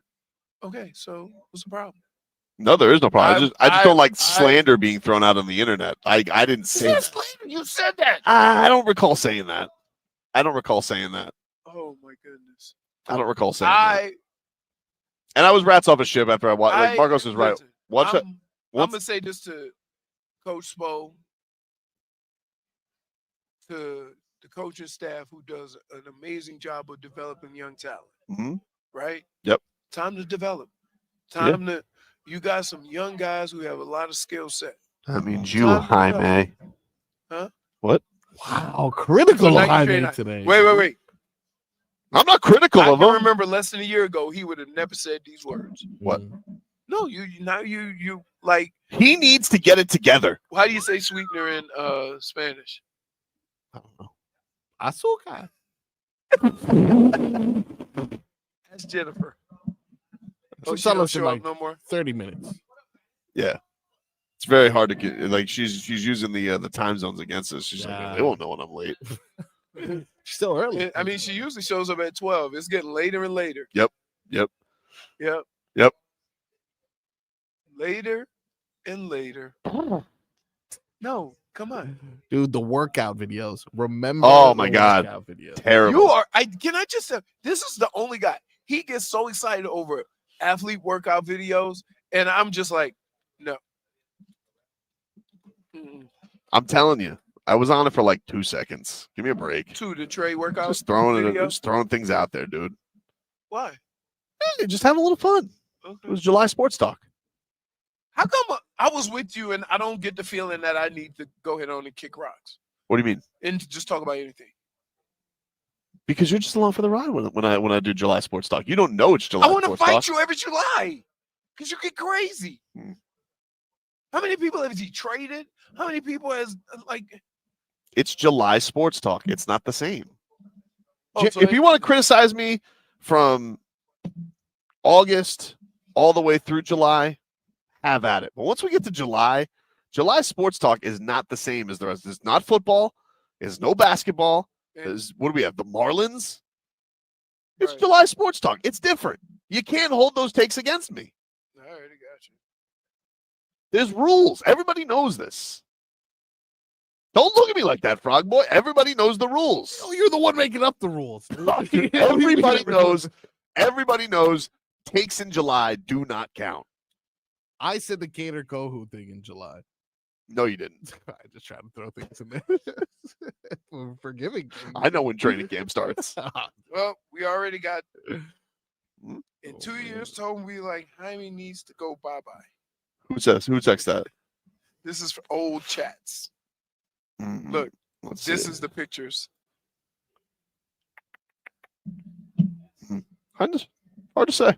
No, it ain't hard to say. Say, man, don't take evidence as hard to say. Hmm. This is from 2 years ago. You guys say, well, it can't be from 2 years ago because he's only played for a year. Okay. So, He was a rookie last year? yeah, he was a rookie last year. What do you need to be hydrated for, champ? Stay hydrated, champ. Here's why. Can I just tell you? Here's the problem.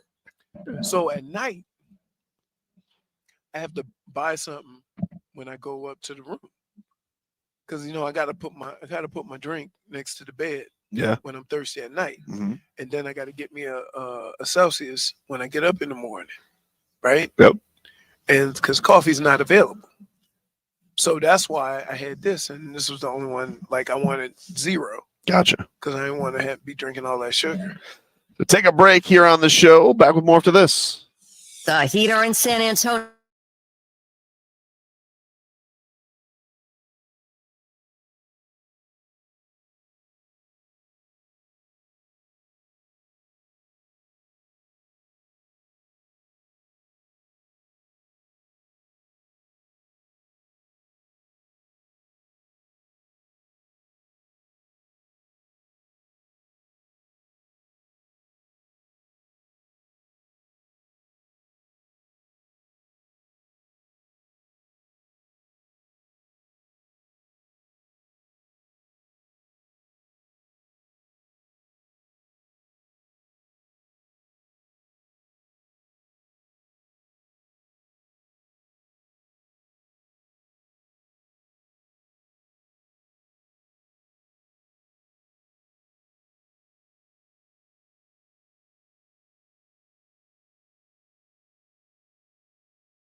Welcome back, everybody. It's Tobin and Leroy. We're coming at you live from Las Vegas.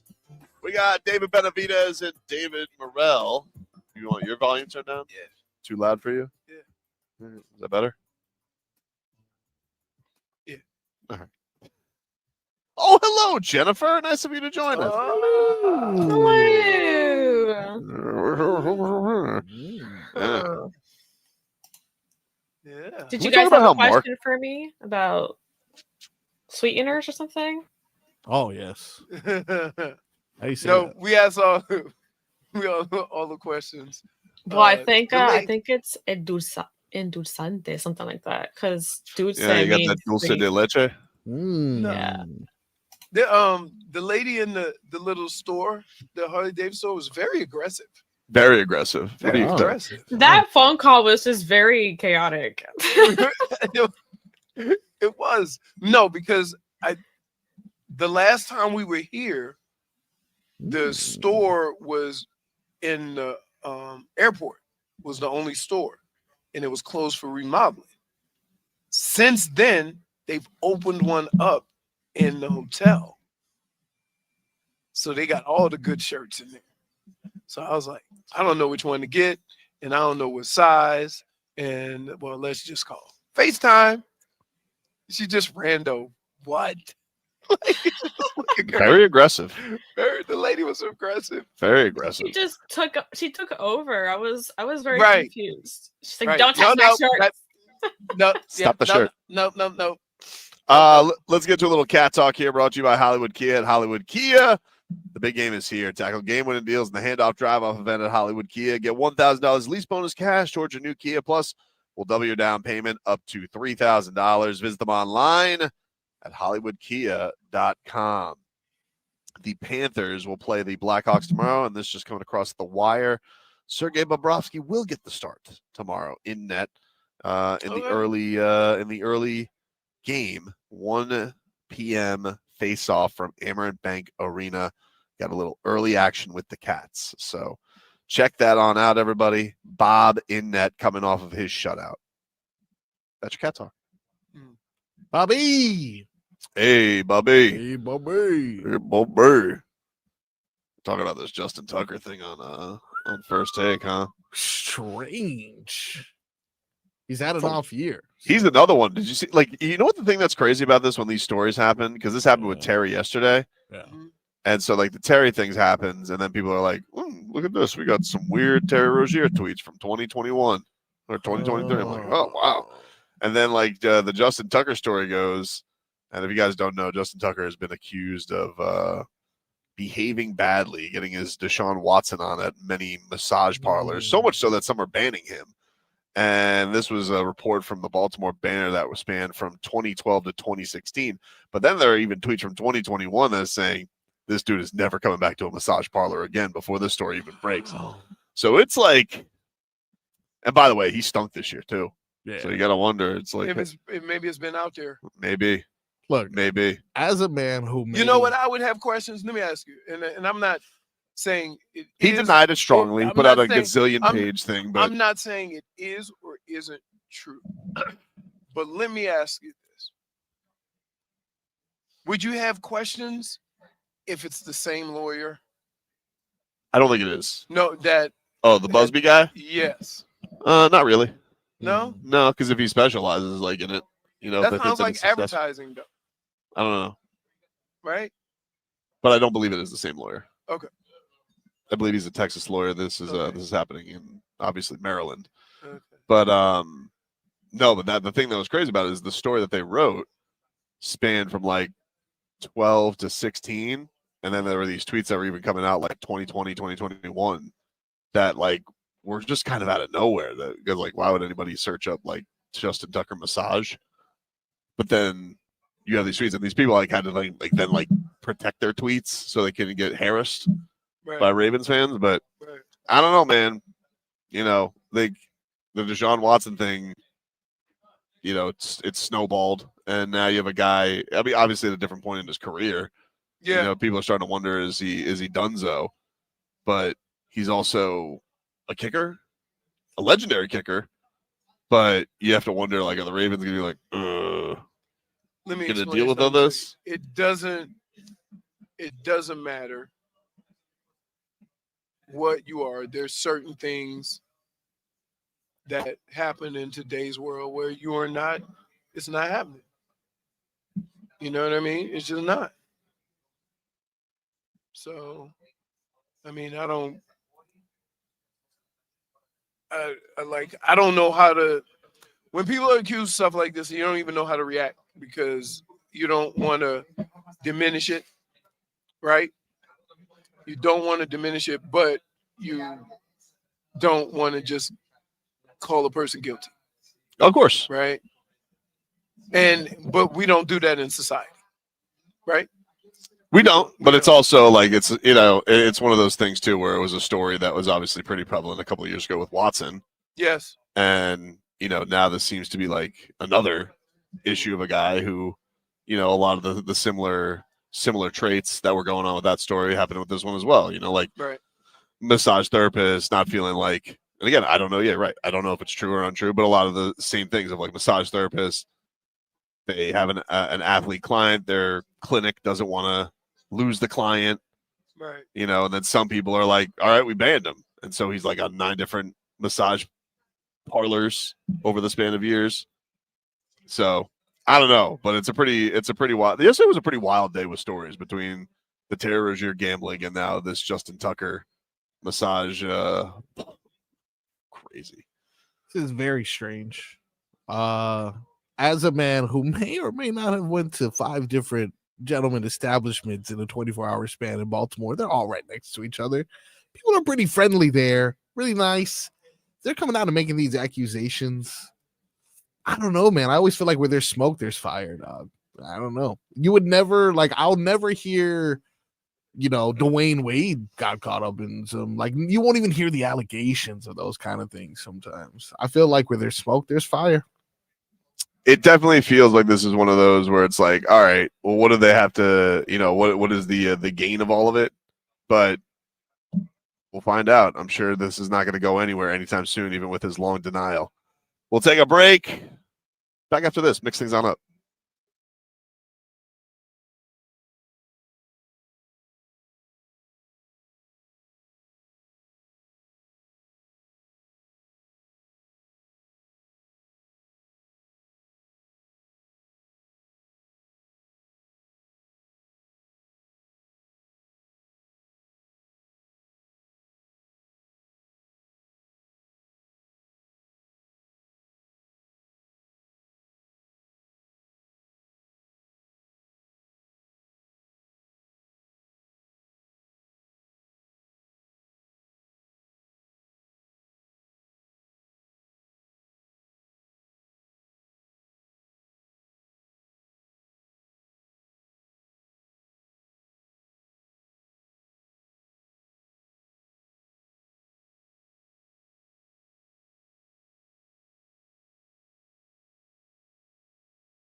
tell. I got this new dance for y'all called the Soldier Boy. Back, everybody. Tobin and Leroy here with you. We're live from the MGM Grand in Las Vegas. No, go ahead.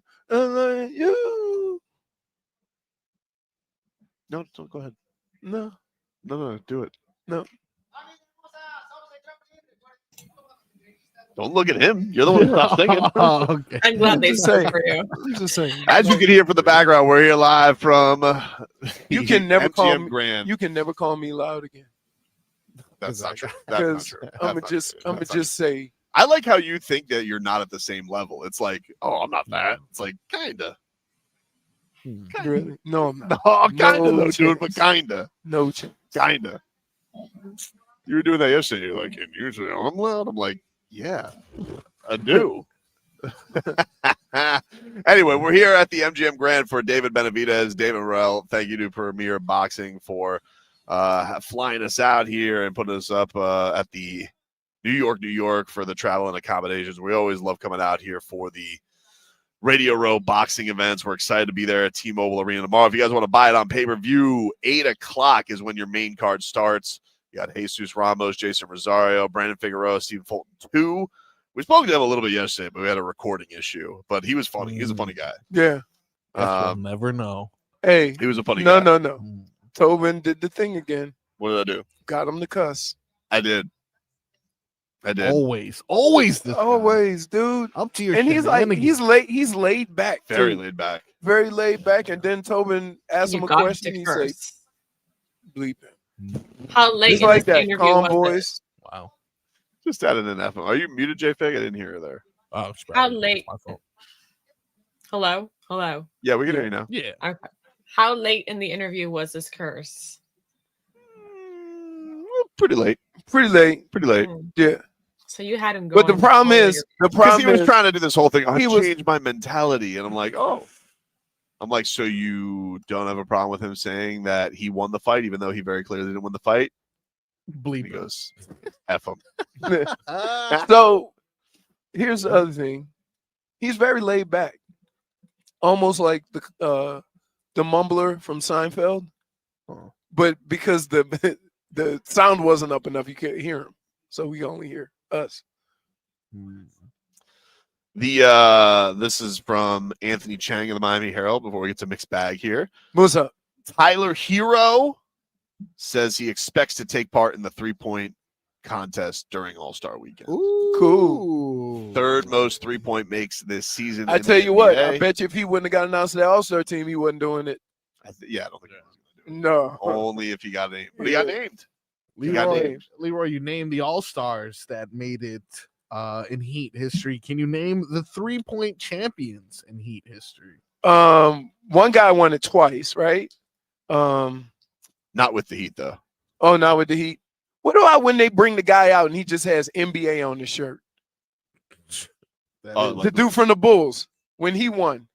And they brought him back. He just had NBA because he wasn't playing for no team. You talking about the slam dunk contest? The McClung fella? No. They did it with the 3-point contest. This McClung, he did the same thing as Jaime last year to win. Like he dunked over Shaq, and I'm like, that's what Jaime did. And Jaime didn't even get to advance. True. They're like, oh, we're bringing him back. I'm like, great. Is anything more dead than the slam dunk contest? Who's the guy who won the 3-point contest here? Multiple winners. No, but Capono won it for the Heat, and then he won it for the Raptors. No, but and then James Jones won it. Daquan Cook won it. Ooh, I wouldn't have gotten that one. That would have been one I did. I'm missing one, right? James Jones?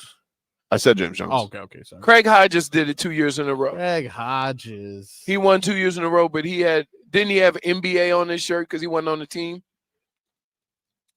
Craig Hodges.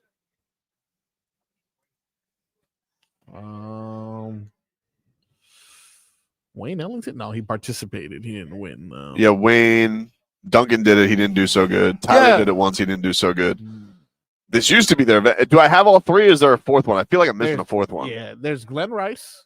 Glenn Rice. That's the one. Can I just tell you, from being around him all my years at Michigan, I have never seen a guy shoot a basketball like Glenn Rice. This is no lie. When I'm telling you, never missed. I think he still has record for most points scored in the NCAA tournament. Yeah, I think so. Yeah. It's unbelievable how well he shot the ball. And then he got to the league and learned how to dribble. Well, Ron Rothstein made him. Yeah. Let's mix it on up, Marcos. What do we got here, dude?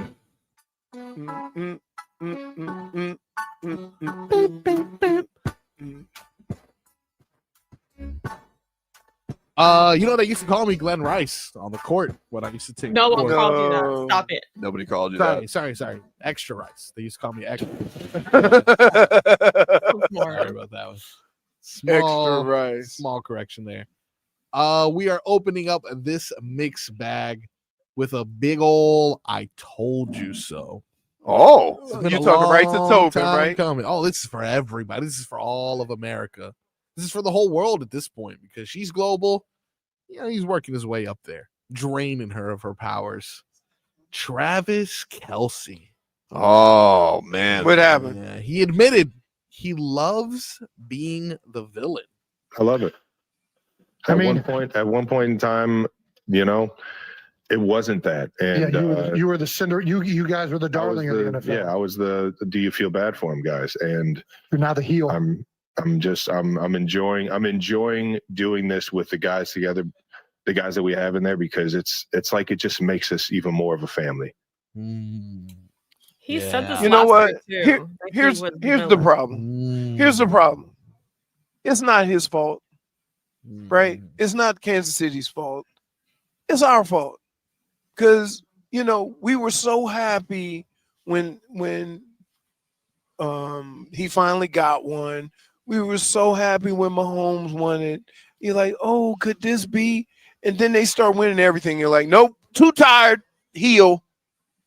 Like, yeah. I did the same thing. I can tell you same thing with Tom Brady. But I can tell you why. Why? They're not fun to watch anymore. They used to be really fun to watch. They're not a fun team anymore. Like they used to be no-look throws, wild bombs, speed. They're not fun anymore. Okay. That's all fine and great. It's true. You know what's fun? If you say winning, it's the lamest response ever. Winning's not fun? Dude, it's not. You're not a fan of the Chiefs. Remember, he likes having fun. So if it's a team that I don't root for, dazzle me. And they've gotten more and more boring by the years. That's why you got 0 championships, though. But they win. Because you want to have fun. No, that's not true. I want to win. That's not true. But they were fun, and they Guess won. What? They were fun, and they won. You know what fun got you? 15-1 and watching the Super Bowl from your backyard. Okay, dude. That's what fun got. It doesn't always come back to 1998. Why not? It doesn't always come back to 1998. I'm sorry he missed the kick. I lived it. You want to know something? It was fun. It was a routine kick.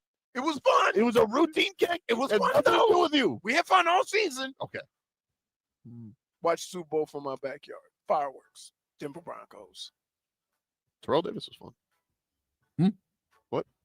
See, that's what I'm saying. Oh, okay. Like when you helicopter, when you live it, sure you want to be the dominant offense, and sure you want to be flat, but in the end, all you want to do is win. I know it's boring. I know that's boring. But can I ask you this? Yep. Would you rather the Dolphins lead the league in scoring or advance in the playoffs? Of course I'd want them to advance in the playoffs. This is why you're not a grown-up, though, because what did I just say? And you completely ignore it. If I don't root for you, entertain me. I didn't say a team that I root for. If I'm a Chiefs fan, of course I'm like, oh, I'm boring. I would expect every team. Trust me, they all let you know. It's become the most unctuous fan base in the entire league. Everybody's like, oh, I feel so sorry for them. Like, dude, guess what? You still live in a city that's named after a state that you don't even live in. So why don't you shut up for a second? All right.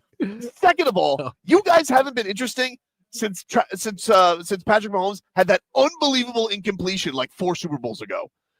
Boring enough. Get over yourselves, all of them. Wow. Preach. Congratulations. You're great. But you used to be box office. And now, snooze fest. So New England wasn't. You're not helping the argument. I know. They were tremendously boring. I know. They didn't even give. The only thing that they gave us was cheating scandals. That was the only thing interesting about them. It was So Bruce. when was the last? The only fun Patriots team was the one that was the one that lost. Oh, with Randy Moss. That was because they scored a bunch of points. So, wait a minute. Yep. Was Peyton Manning fun? Like, when was the last time you saw a fun? Was it Kansas City early? Yeah, the first, yeah, it was fun. Okay, but for the most part, like even when the Rams won, Rams were fun. The Rams were fun, but they wasn't fun in the Super Bowl. That was a great Super Bowl. What are you talking about? Nick Foles, that was fun. Huh? Remember that the Philly special? Foles, yeah, that was fun. Yep, he was fired. Philly special. It's one of the classic plays. Yeah, you guys are making my point for me. No, I'm not. Buxton. I agree with you. Like I just think Travis Kelce is a jerk. The winning part of it is the most important part, Craig. Like you want, like, don't snooze in the Super Bowl. Hey, you. What do you mean don't snooze? Don't get bored. I'm not gonna get bored. And then I had him all last year. He was come on, dude. I had that. I'm surprised he had time to say anything with the way he was stuffing his face. Well, that's he was very hungry after stopping at 9 Walgreens for rain. Oh, that might be, dude. Can I just tell you, classic me, dude? No, you go. Hey, you got a Walgreens by your house? They don't have on. any ranch at the one I'm at. I'm like, why are you buying ranch from Really? Walgreens? See, you guys don't understand. It was such a hit. They were sold out everywhere. Wait, how long do you think? Wait, just out of curiosity, you ever wonder when you walk to and go, oh, they have ranch? Yeah. How long has this been sitting here? Well, if you blow off the dust, then you can see the expiration date, and you should be fine. Oh my goodness, that's so bad. What else you got in the mixed bag, Froggy? I have an interesting comment made by Mr. Cameron Newton. Okay. He had to make a choice in one of these hypotheticals.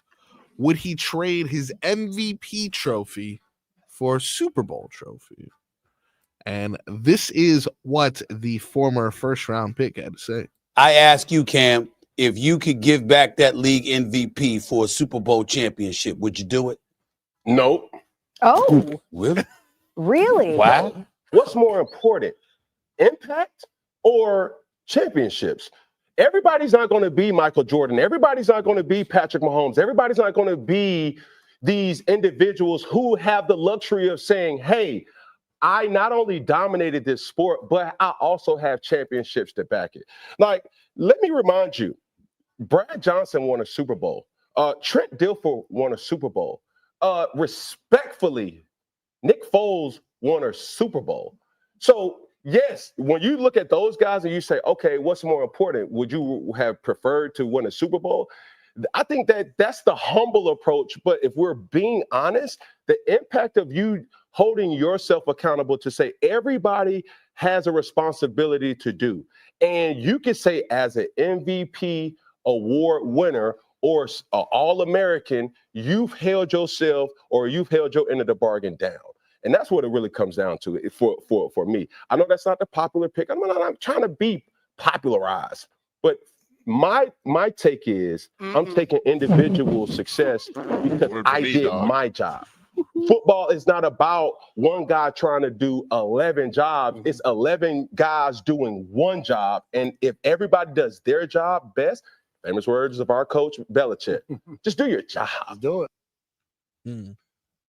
I agree with him to a certain extent. I would say this. I agree with him after you just got this whole thing about winning. Hold on. Let me. Tobin is not having to be in that. Let me finish. The thing that I would say about it is what he was saying is kind of accurate, that you would have, it would do more for your career if you have an MVP or you just win a Super Bowl. An MVP will do more for Cam than a Super Bowl will for Brad Johnson. Do you think if Lamar Jackson was answered that right now, Brad, he would say Super Bowl because he already got 2 MVPs and maybe 3. Yeah. Okay, but that's a different thing. Cam has 1, right? So that was his year. However, let me tell you why he probably shouldn't have said it.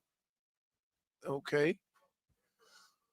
We have problems in sports when you get this feeling. This guy is not about the team, he's about himself. Mm-hmm. Anything that would suggest or insinuate that is looked upon, even if it's honest, is looked upon in a negative way in a team sport. Now, when it gets down to it, we all gonna blame you. We all gonna blame Cam for not diving for that ball. We all gonna blame Cam. But it's a team sport. You got to speak of it in team sport. So if you then say, no, I'm glad I got mine, you put all the responsibility and the blame on me anyway. Do you think if Cam, but here's the thing I would ask Cam, right? Yeah. If he wins that Super Bowl and doesn't win the MVP, don't you think he sticks around the league longer? When you're a champion, I feel like that holds a greater weight. Like, you're probably never leaving Carolina. Well, here's the problem with Cam. I really believe that he was one of those ball holders. You know, the quarterbacks that hold on the ball because they were great athletes and they played. When he couldn't run, the facts about playing that position came to the forefront. Yeah. And I mean, all the other skills. And so that's what his end was. A lot of quarterbacks come into the league like that. But the one thing that some of them do is they develop the other skills. Cam played the position like, I'm always going to be the biggest, the fastest, and the strongest. I ain't never got to worry about the other stuff because I'm just going to be me. Yep. And that's what caught up to him. So when all these teams tried to kick the tires on the great Cam Newton, right, they realized, he can't throw. He can't play. He can't do this. So yeah. But I don't think there's anything wrong with what he said. I just think the way we view a team sport, we pick and choose how we view a team sport, right? Like, if Cam loses the Super Bowl, we're going to blame Cam. If Cam answers this question, we're going to say he only thinking about Cam. But I thought it was a well thought out. I thought it was a well said answer. Right, that's what I'm saying. But I don't know, because there's no way to justify. There's no way to actually. What if I say he's a Super Bowl MVP? Yeah, well, You see what I'm I would saying? guess that he won. Right. No. But I'm saying, then we ask him that question, and he didn't have an MVP. No, but the answer would be different. I just think I just think that currency wise, like, I feel like him being a Super Bowl quarterback, like that's one of those things. Well, they could never take that away from you. Yeah, but how many Super Bowl quarterbacks that? But none you of the don't even guys. hear from? But here's the thing: none of the guys that he talked about, like, were MVP caliber players. You know? He was always going to be an MVP caliber. So, like, player if Josh Allen wins the MVP this year, like, I still feel like the bigger thing and the bigger knock is, well, he can never be Patrick Mahomes. Aside, like, even if he wins the MVP. Yeah, like, I understand. I would just say this. A lot of times in hypothetical situations, you have to pick a lane. Mm-hmm. And usually your lane is never consider the other side. So Cam is only going to look at it from his MVP point of view. He doesn't know what it's like to win a Super Bowl and what a Super Bowl could do for him. He does know what MVP could do for him. So maybe he's answering that question, and he's developed answers around that question simply because he's won an MVP. He hasn't won a Super Bowl, and he's looking at and saying, if I won a Super Bowl, I'm going to be compared to Brad Johnson and Jeff Hostetler. Yeah, that's definitely going to happen. But that's basically what he's saying, right? But he's saying that MVP. Can we talk about how Frog Boy is just terrible at keeping us on schedule? Like, hey, tell us to break, dude. Like, what are you doing? Hey, you know what are you doing? Gotta Be take responsible. accountability sometimes. It's my fault. Take a break. We're back with the final hour after this.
Today.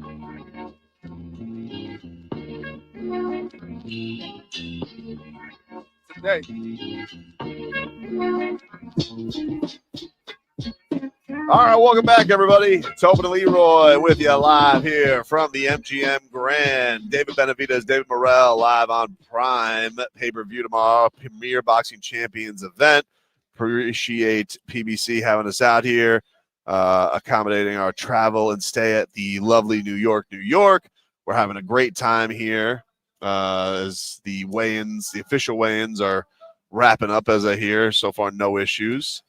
I saw the great Isak Cruz over there. He's probably gave Gervonta Davis his best fight. A lot of people love that he beat Gervonta Davis. He is tough. That dude just like comes at 5'3" and just hammers. How much does he weigh? 130, 135. I mean, look at his height, right? Obviously not very much. Oh, yeah. I love how he chuckles after that. It's 130. No, they have these 135-pound guys that are 6'1". Oh, yeah, no, that's gross. Let's get to, don't say it's gross. No, What? that's gross. You got to be two something to do something. Really? Headlines I are would brought have to to cut you. off both legs and an arm. Headlines are brought to you by Doral Hyundai. Doral Hyundai, choose over 1,300 new Hyundai miles in inventory. The Tucson, Sonata, and Palisade. Remember, when it comes to Hyundai, the great deals are at Doral Hyundai. So from Heat practice, Terry Rozier cannot comment, I guess, on any part of this thing that's going on with him. This is from Tim Reynolds from the Associated Press, where Terry said that Terry says he thinks about basketball when he plays basketball. He couldn't comment on the investigation into betting patterns surrounding the March 23rd in 2023 game. From Ira Winderman, he says Terry Rozier said he cannot answer questions based on advice of his legal counsel. So, all right.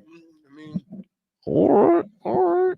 Legal counsel sounds like I may not have done nothing, but I'm going to get somebody just in case. Yeah, that is what that sounds like. I mean, that's smart, but also wouldn't they advise him to like deny? No. You can't No. even deny. No, because here, let me give you a lesson in working with the media. Heard. If you say anything about it, you open yourself up for more questions.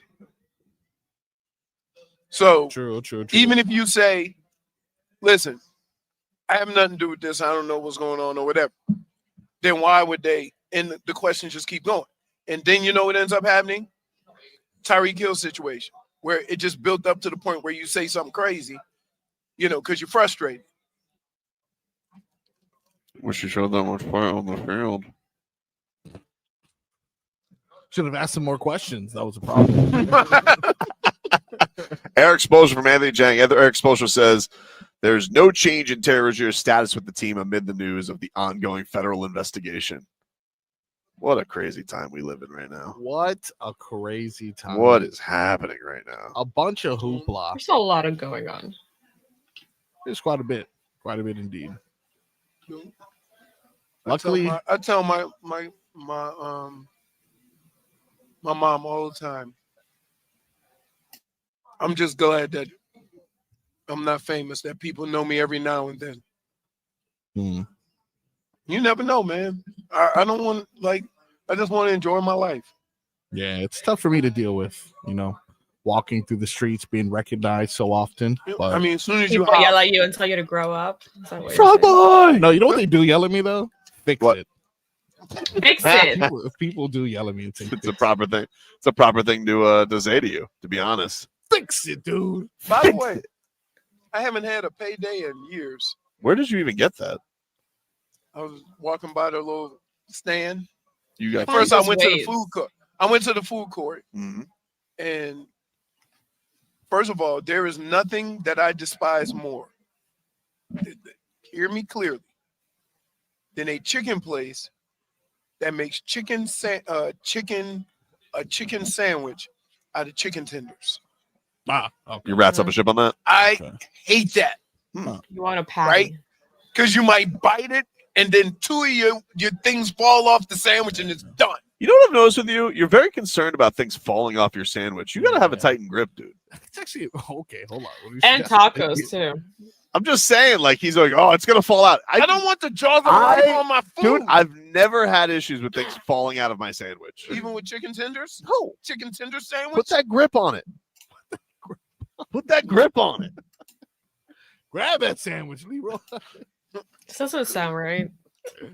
Yeah, but you also, this is your complaint about tacos. You know, it falls, it gets everywhere. Why are things falling out all the time? What's going on here? You know why? Yeah, Leroy. I'm not wrestling an alligator. Wings also fall out, you know, end up underneath your chair. I don't get it. Fries, shrimp. Before I gave him a ride, I did a sweep. Yeah.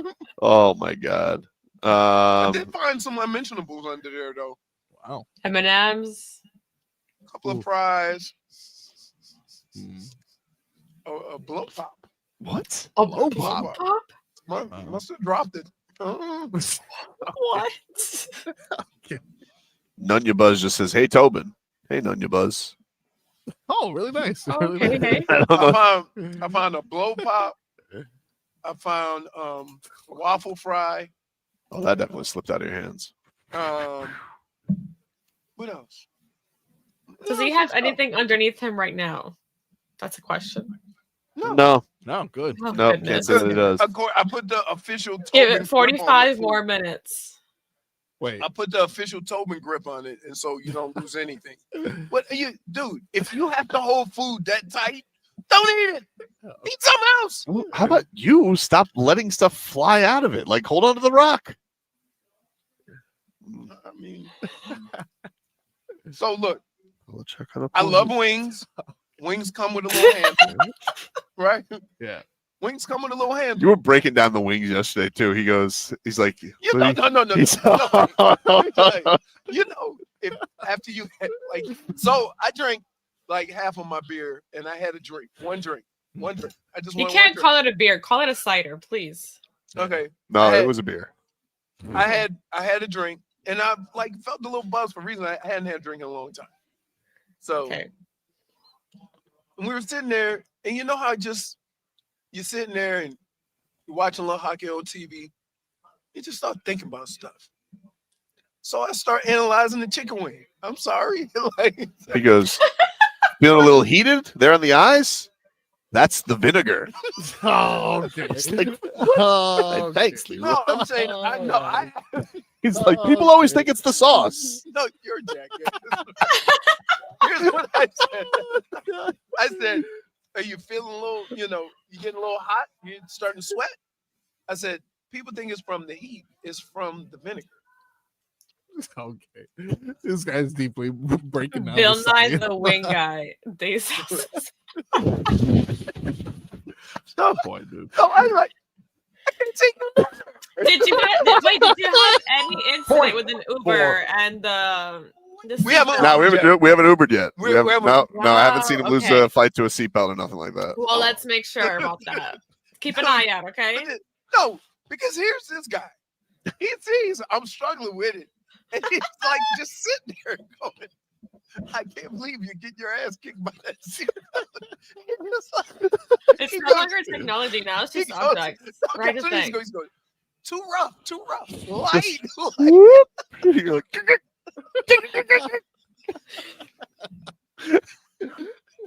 oh man, we got a contest for you. The Slam Dunk in Vegas. Travel and accommodations for one winner and 3 guests to Las Vegas, plus $20,000. It's easy to enter.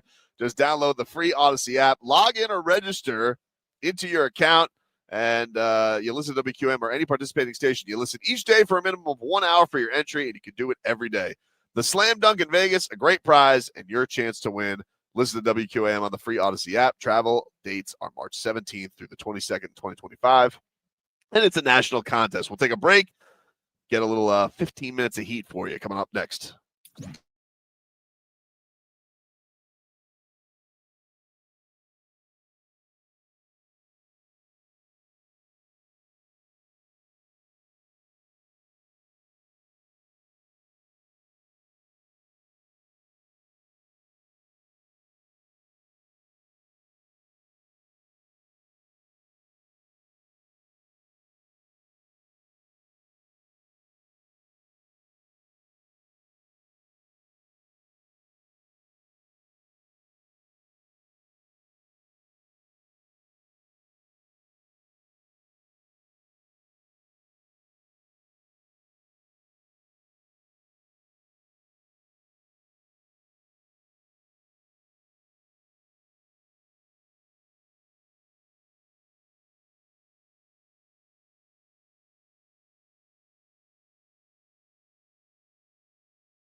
Bum, bum. 15 minutes of heat here for you on 560 WQM, brought to you by Hollywood Kia. The big game is here. Tackle game-winning deals during the handoff drive-off event at Hollywood Kia. Get $1,000 lease bonus cash towards your new Kia. Plus, we'll double your down payment up to $3,000. Visit them online, hollywoodkia.com, or call 832-930-6181 as the Miami Heat will be back in action tomorrow against the San Antonio Spurs. Of course, the big news of the day is that Tyler Herro has been named to the All-Star game. So congratulations to Tyler Herro, first-time All-Star. The other news is Jimmy is still a Miami Heat. Jimmy's still on the Heat. According to Anthony Chang, only formal offer has been the Suns, but we don't know what the offer is. They're the only team to actually make an official offer for Jimmy Butler. We do have Bam Adebayo, who on Tyler Herro said that he says, I'm truly proud of him because there has been media that has thrown that man's name in the mud. Trade rumors. Y'all said he wasn't good enough, down to somebody's wingspan. I've never mentioned his wingspan. What? You guys call him T-Rex. But you mentioned everything else, right? He said he has T-Rex arms. Who? That sounds like something Leroy would say. No, I did not. Definitely has. I don't know. 6'5" is 6'5" to me, dude. Leroy, dude, you're adorable. You used to do this for Tyler Herro. No, I didn't. I've seen that. No, I think I've seen Give me, that. let me see. No. Yeah. He always hope about I make stuff up. Let me see the video of that. I will find it. I will find it. No, I will find that video. I will find that video. You trust. I will find it. No, I'm tired of you. No. I'm tired of you coming on the show saying I say things, right? And everybody laugh and get Leroy said that. And you know what? Start showing me evidence. By the way, I like Bam Adebayo saying a trade rumor was like he didn't go all the way in for Damian Lillard, you know. His boy, Damian Lillard. Wow, dude. When I asked him about it at his foundation event, he was quite chummy about it. But that's not a problem. You know, dude, listen, we all are proud of Tyler Herro. You know, I mean, JFig wanted to trade him more than anybody, but other than I'm that, sorry, what? Say that one more time. She did. Jennifer wanted to trade him more than anybody. That's right. But Trade who? it's okay. Trade who? Oh, we know JFig. No, Oh, exactly. we know It's a JFig. lie. Yeah, we know. It's a lie. It's a lie. Look at this face. Look at this face. What is that face? He looks I'm like giving you this face right now Stop lying. because like, you're a stop liar. Stop lying. This is another face I'm gonna give you. Stop lying, Tobin. Another face I'm gonna give you. Stop lying, Tobin. I'm a truth exposer. That's what I am. Truth exposure. Yep. You're a pot stir. You're a pot stir. He's I trying don't to like the poster term. with me right now. Give us a weather update from the Demesman and Dover Law Firm, will you? YourActionAttorneys.com. Free consultation 24/7. Call them at 866-954-MORE. I'm so cold. It's got to be like 40. I'd say maybe 45 right now. Light breeze. Sunny, though. Light breeze. Light breeze. How's it there, Froggy? Light breeze indeed. Where you're at, it is. They got it at 49 right now, which in comparison to my lovely weather in El Portal, it is currently 79. So Here in Kendall, it's 81. Oof. Wow. 81. Toasty. And it's a little bit warmer because the train's going by. Hey, we're giving you a chance to win a pair of tickets to see Morgan Wallen. All you got to do is text the word July to 20357. Text July to 20357. You guys can go see him. Go to WQAM.com. It's a text contest. Message and data rates apply. Do not text and drive. Jim Lampley, he joined us yesterday. We were talking the fight game with the legend that is Jim Lampley. If you guys missed that, we'll bring that to you. And again, thanks to Premier Boxing for having us out here and flying us out here with the travel and accommodations at New York, New York. We've had a great time, and we had a great time with the legend that is Jim Lampley. We'll break down this fight coming up with Lamps coming up next.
Lampley sitting down with us here. He's going to be co-hosting an exclusive viewer chat in real time throughout Saturday's David Benavidez, David Morrell World Championship on an HD live stream. The card gets going at 8 o'clock. We're having a bunch of fun out here. What an honor it is to talk to you, Jim. Thank you so much for joining us. Thank you. My privilege. Good to be here. So you were telling us, I was hearing the music was going on at the same time. You were at the Sonny Liston, Cassius Clay fight in Miami? Very first live prize fight I ever saw. I lived on Sunset Drive between 97th and 98th Avenues.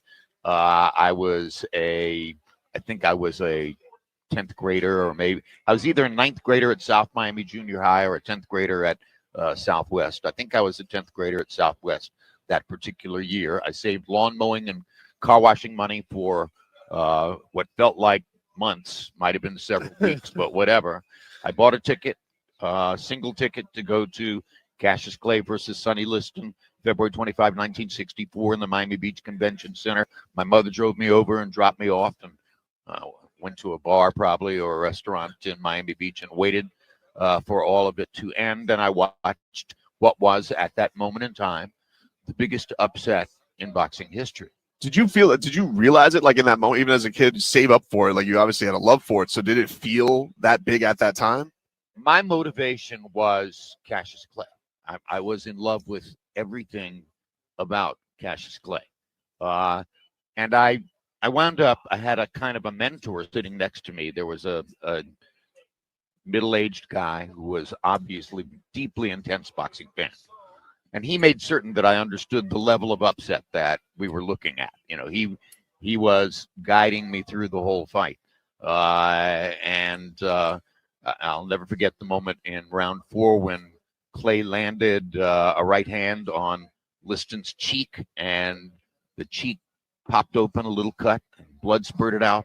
Sonny wiped it with the glove and looked at it, had this look of extreme amazement on his face. And this middle-aged guy who had now become my instructor in boxing turned to me and said, "Son, this might work out the way you wanted it to." Wow. And sure enough, it did.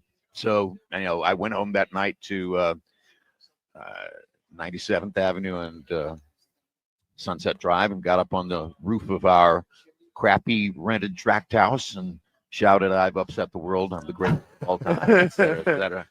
Did you see, because it was said back in the day, like I watched like a PBS documentary about Cassius Clay, Muhammad Ali, like his rise up in Miami. Like, what do you remember about him being in the community and just being embraced in South Florida?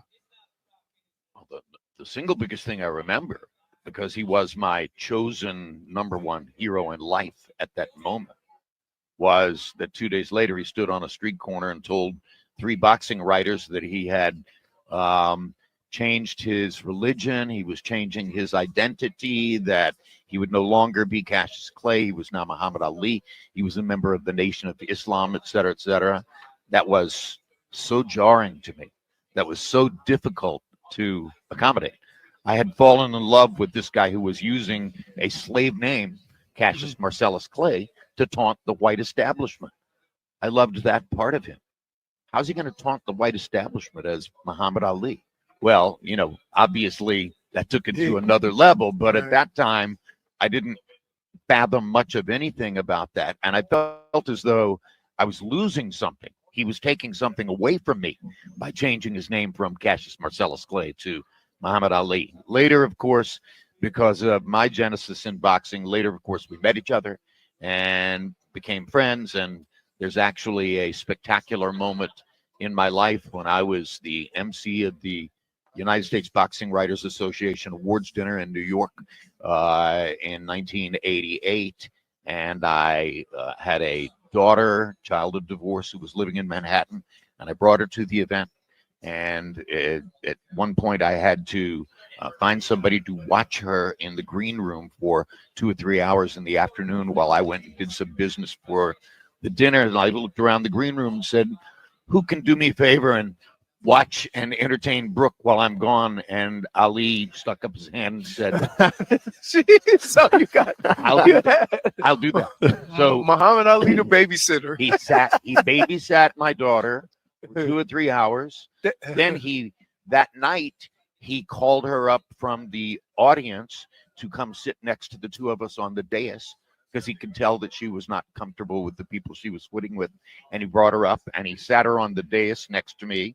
And with the whole crowd out there watching people get awards and stuff like that, he did card tricks and magic tricks for her. They were in their own world.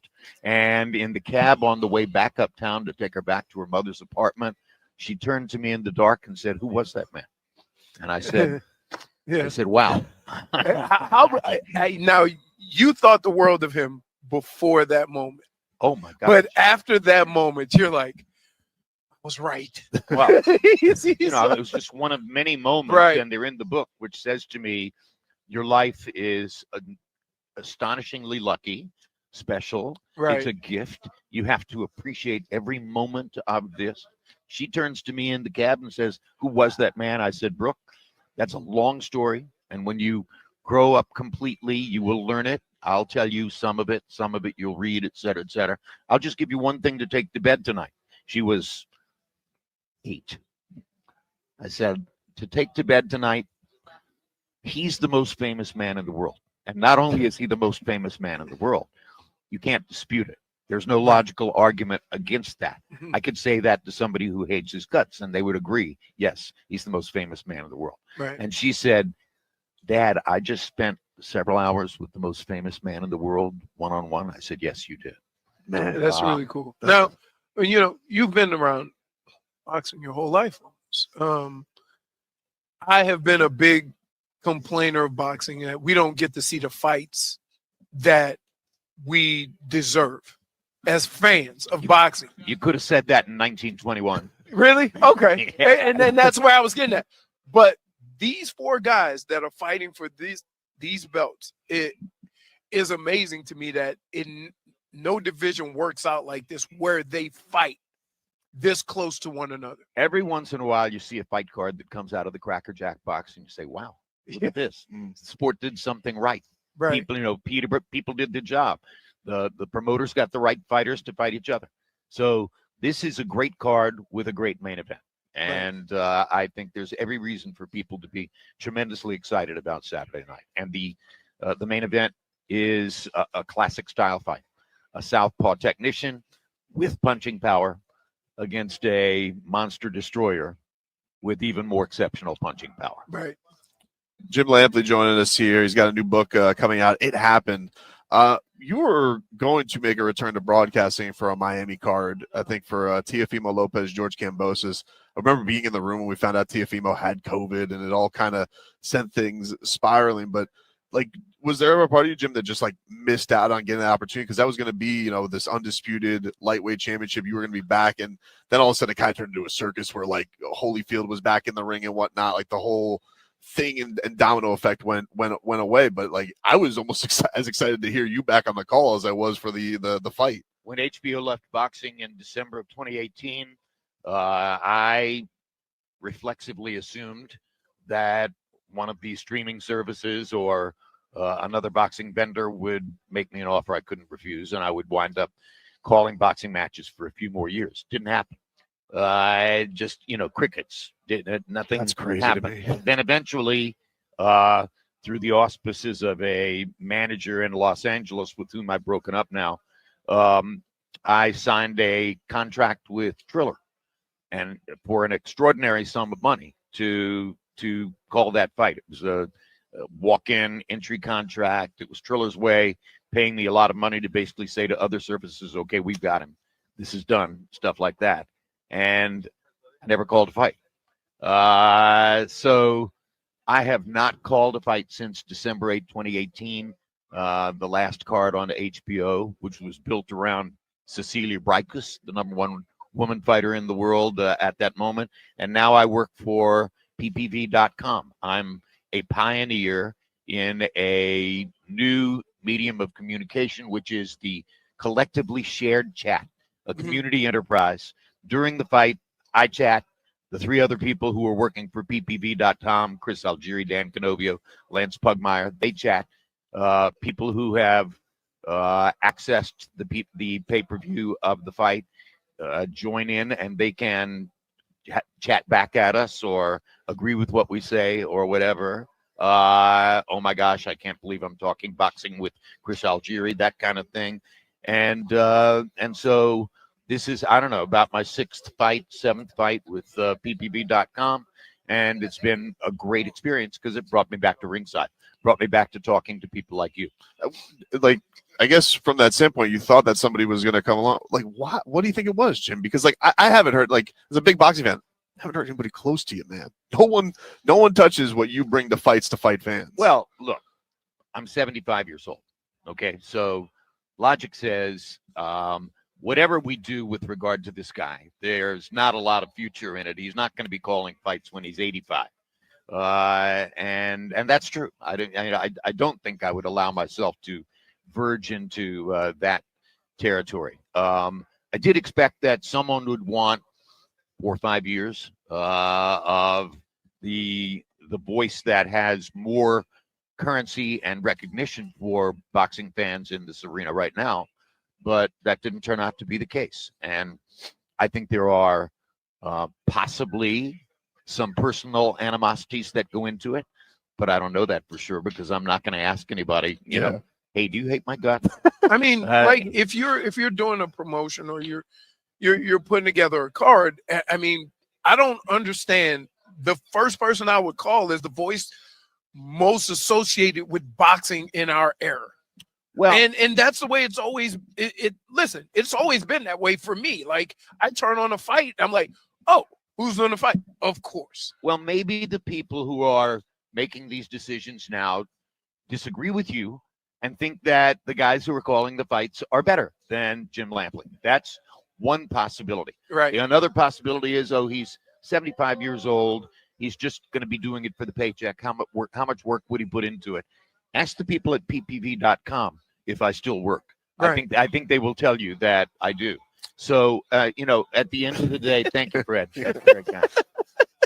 That's Fred Sternberg, ladies and gentlemen. He's very funny. He'll be back next Thursday night at the Ramada down the street. The Ramada. But no, look, it's a mystery to me. Right. And I'd be lying if I said it wasn't a disappointment. It is a disappointment to me. I would like to have had other opportunities to call fights and to still be calling fights. But the universe decided this. So the universe decided ppv.com. I went back to Chapel Hill to the University of North Carolina and taught for 5 semesters. I taught a communications course, which was titled Evolution of Storytelling in American Electronic News Media. It was about news media, not sports media, but they're both in some ways live reporting, etc. And they're, they have similarities. And one of the things I taught in that course repeatedly was recognize, as you're examining all this, how changes in institutions, changes in personnel, changes in economics and finance, and particularly changes in technology can influence changes in the way stories are told. PPV.com is a perfect example of what I was talking about in class. Because of the chat capability, because of that piece of technology, now you have a new storytelling mechanism, which is viewers sharing the experience of talking about the fight with me and other, quote, boxing experts. So I was prophetic in telling my students to pay attention to this kind of thing. Well, it's going to be a hell of an experience. If you guys want to experience Saturday night with the great Jim Lampley, ppv.com is where you guys could do it. An exclusive viewer chat in real time. David Benavidez and David Morrell. This was a thrill, Jim. Thank you so much for giving us some time. We appreciate it, and looking forward to this weekend. Love you, Miami. Talk to you later.